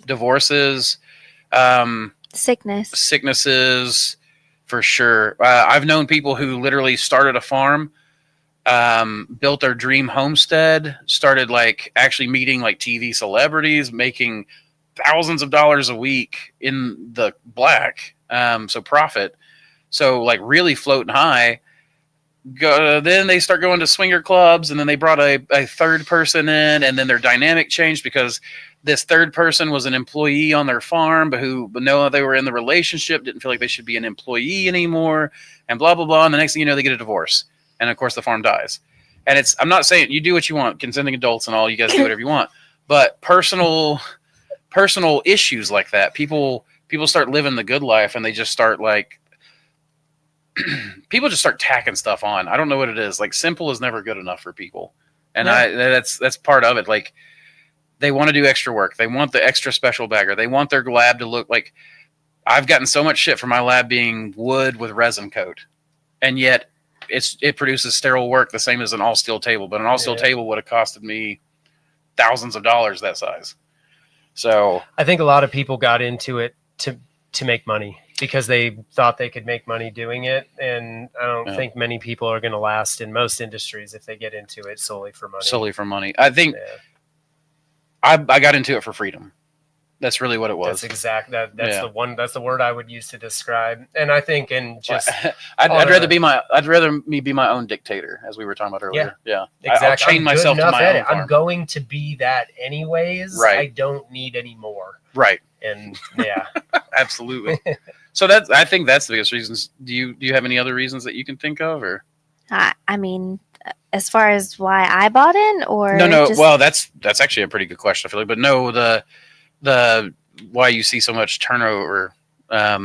You both really hit on it. Like that has been the most consistent reason, has been both of those things. And like you said, you get into it to make money, and if that's the only reason, then your passion or your it doesn't make you that much money to have to put up with it. Well, any small business takes years usually to start providing money. Yeah. So when people get into it for the money, if they don't have staying power, or another reason, mine was in part. I used freedom, and he said that he would choose the same thing. But he was talking about earlier, and the same thing for me, the freedom to be able to choose when I get to spend time with my kids. The freedom to be there for my kids, the freedom to go, I'm not going to work today. I'm going to go to watch Aislinn play trumpet in her orchestra or school orchestra or whatever. And then I'm going to come home and then do the not just your kids. Like for any, like I feel it now when I say this, cause kids are new to me. I'm not trying to be like, look at all our kids. Like, it's for anyone. This lets me, I have my mom and grandma live together, and we take care. We really help out with them, and they help out with us. It's a back and forth. And, yesterday, it was with my kids, but my whole family, we got to go up to the farm and go out and go to the park and have lunch. And for most of my life, I was punched in at a job at that time of day, like my whole life. And I did a bunch of work in the morning. I worked my ass off the day before. I'll have to do a little bit of work when I go home. But right now, I get to make the decision to spend this time how I want to, however that is. I can go hiking. I can leave and go to the old growth forest. I can move things around. I went and had lunch with my dad. And then That's exactly. Yeah. I went and had lunch with my dad 2 days ago, and I spent a little extra long time at lunch. And then I came back and I told Samantha, well, I'll just work an hour longer tonight. Yeah. Like, I got to choose to do that. I never got to do that in the factory. So.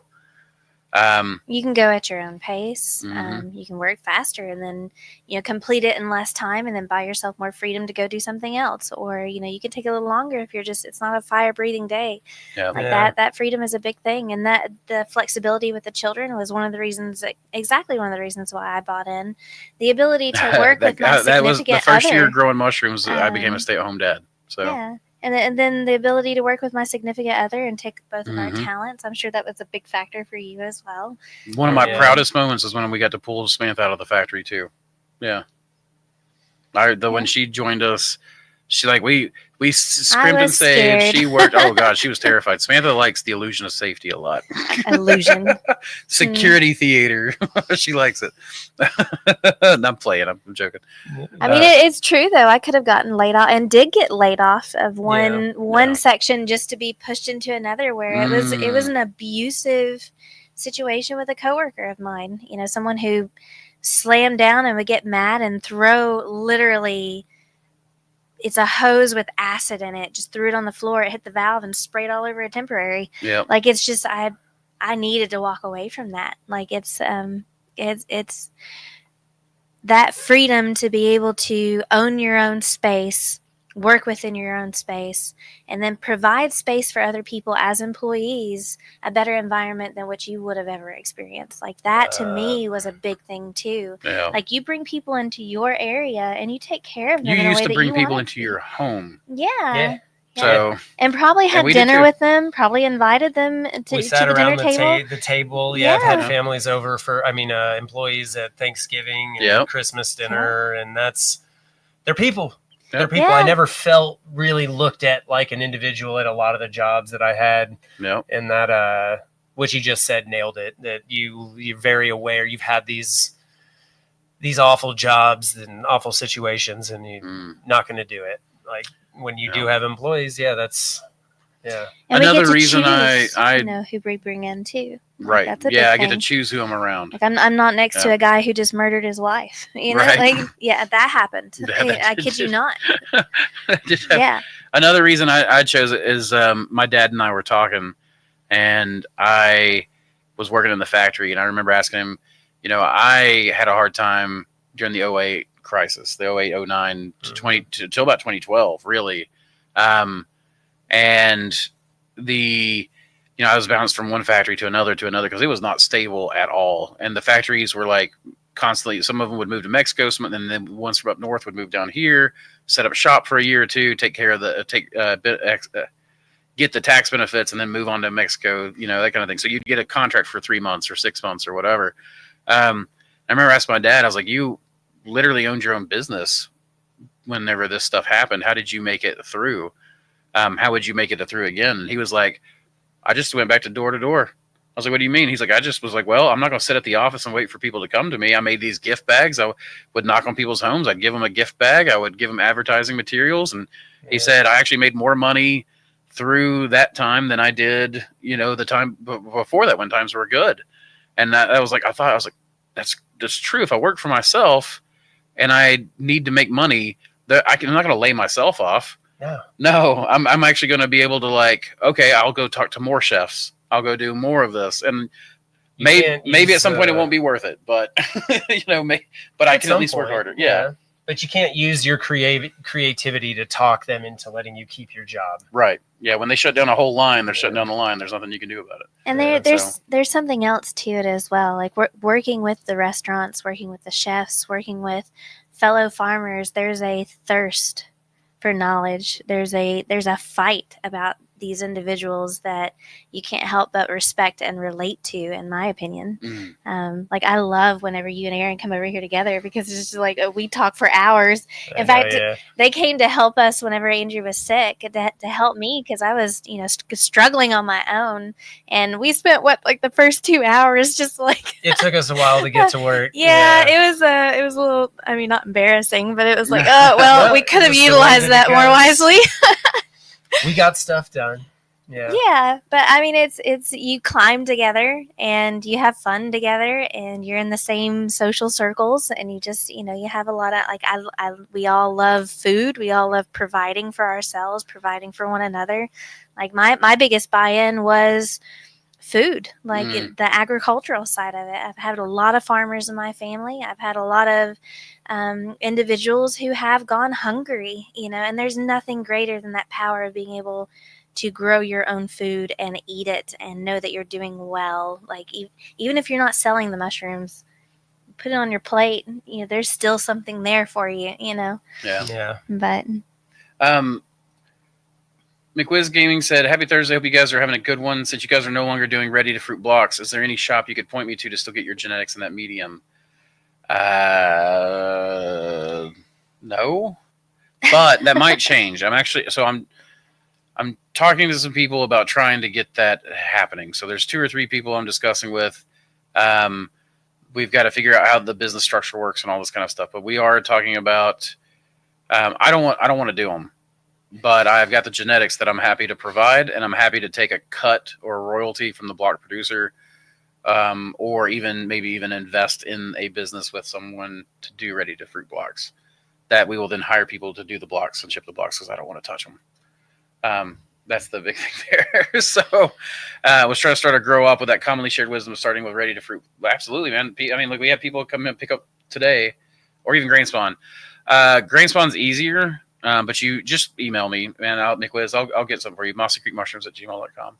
And then just Justin, are those ET tour videos on YouTube somewhere? They're on his personal page. Yeah, they're just unlisted. Send me a message. Oh, they are unlisted. They're okay. unlisted.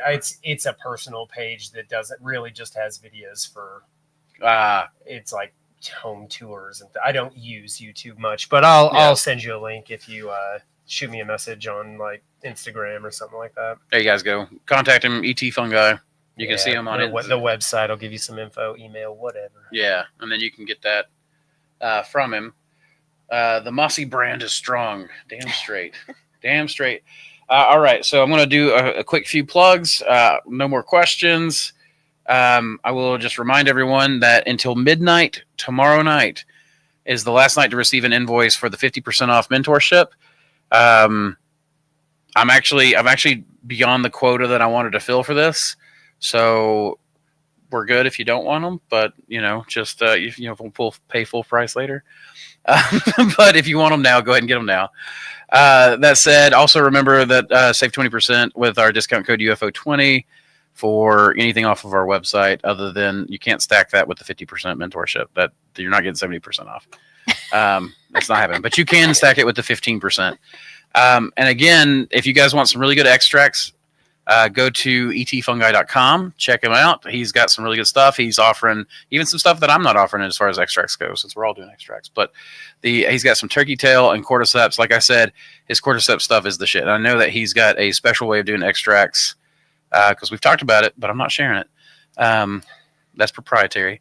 But he's got a really good way of doing it, and I obviously, like I said, I felt the difference with it on the cordyceps. That was with the long COVID. I'm not promising that it cures anything. I'm not making any medical claims, but as far as how it went from personal experience, my anecdotal evidence is such that it came at a really good time for me and really helped me out. So yes, it was pretty good, also the jerky. Are you selling the jerky? Yeah. Okay. Shipping it. I mean, we'll ship it. Okay, yeah, he'll ship it. You might. The jerky is one of those things. I believe we've got a bunch made right now. You may have to wait a few days before it ships out, and we may have to literally make it for you, but it's on there. Okay, I didn't know. I will say too, and to make it fresh, like it's worth it. I don't want to push any product you don't want to push, but my gosh, that jerky is so good. So I'm gonna push it whether you like it or not. No, it's on there. It's on there whether I like it or not. It's great. The problem with the jerky is it's just its own company. You could like start. You really could, man. Yeah. And that stuff is good enough that honestly you should talk to a chef about getting an investment or going in with them. I tried to do that. I was like, hey, each chef, you want to take, make your own recipe that Samantha has actually thought about this. Samantha wanted to recruit the chefs, like 20 chefs to do 20 different versions of jerky and then pick the best one. Adobo's recipe or Amici's recipe. Yeah. Preston, has he done any of the fermented chestnuts for you? Mm-mm. Ask him to ferment the chestnut stems and stuff down again. Okay. That's the only time I've had chestnuts I have not had a reaction to them. You could use that as a marinade, to be honest. They're pickling them at Lilu right now. Are they? Yeah. Oh, man. Or like lacto fermentation or like brine, vinegar brine? I think it's just vinegar brine. Yeah. Hey, I did the vinegar brine with king oysters. We had a client order a bunch of ready-to-fruit king oyster blocks. We made them custom. He didn't want them. So I was like, what the hell do I do with all these kings? I used my 150-liter autoclave to can pickled kings, man. I had stacks on stacks of jars. But, guys, like I said, make sure you check out etfungi.com. I'm going to make sure to put that out one more time. Josiah is one of the kindest, most helpful people I've ever come across, and a good friend of mine at this point. So please support him. Go buy some merch. Get you a cool UFO t-shirt. Wear it around. See how many people go, wow, that's cool. Or just send us a message and say hi. That too. Just say what's up. Thoughts on Peter McCoy? I told you no more questions. And that question is a loaded political question. I know it. I will say that radical mycology really what came to me at a crucial point in my game. I think we both have the book on our shelf. So. Yeah, exactly. It's a great book. There's just a lot of things I wish I could highlight out, but I just wish people wouldn't put their politics into books. That's all I care about. Other than that, I love the information. Yeah.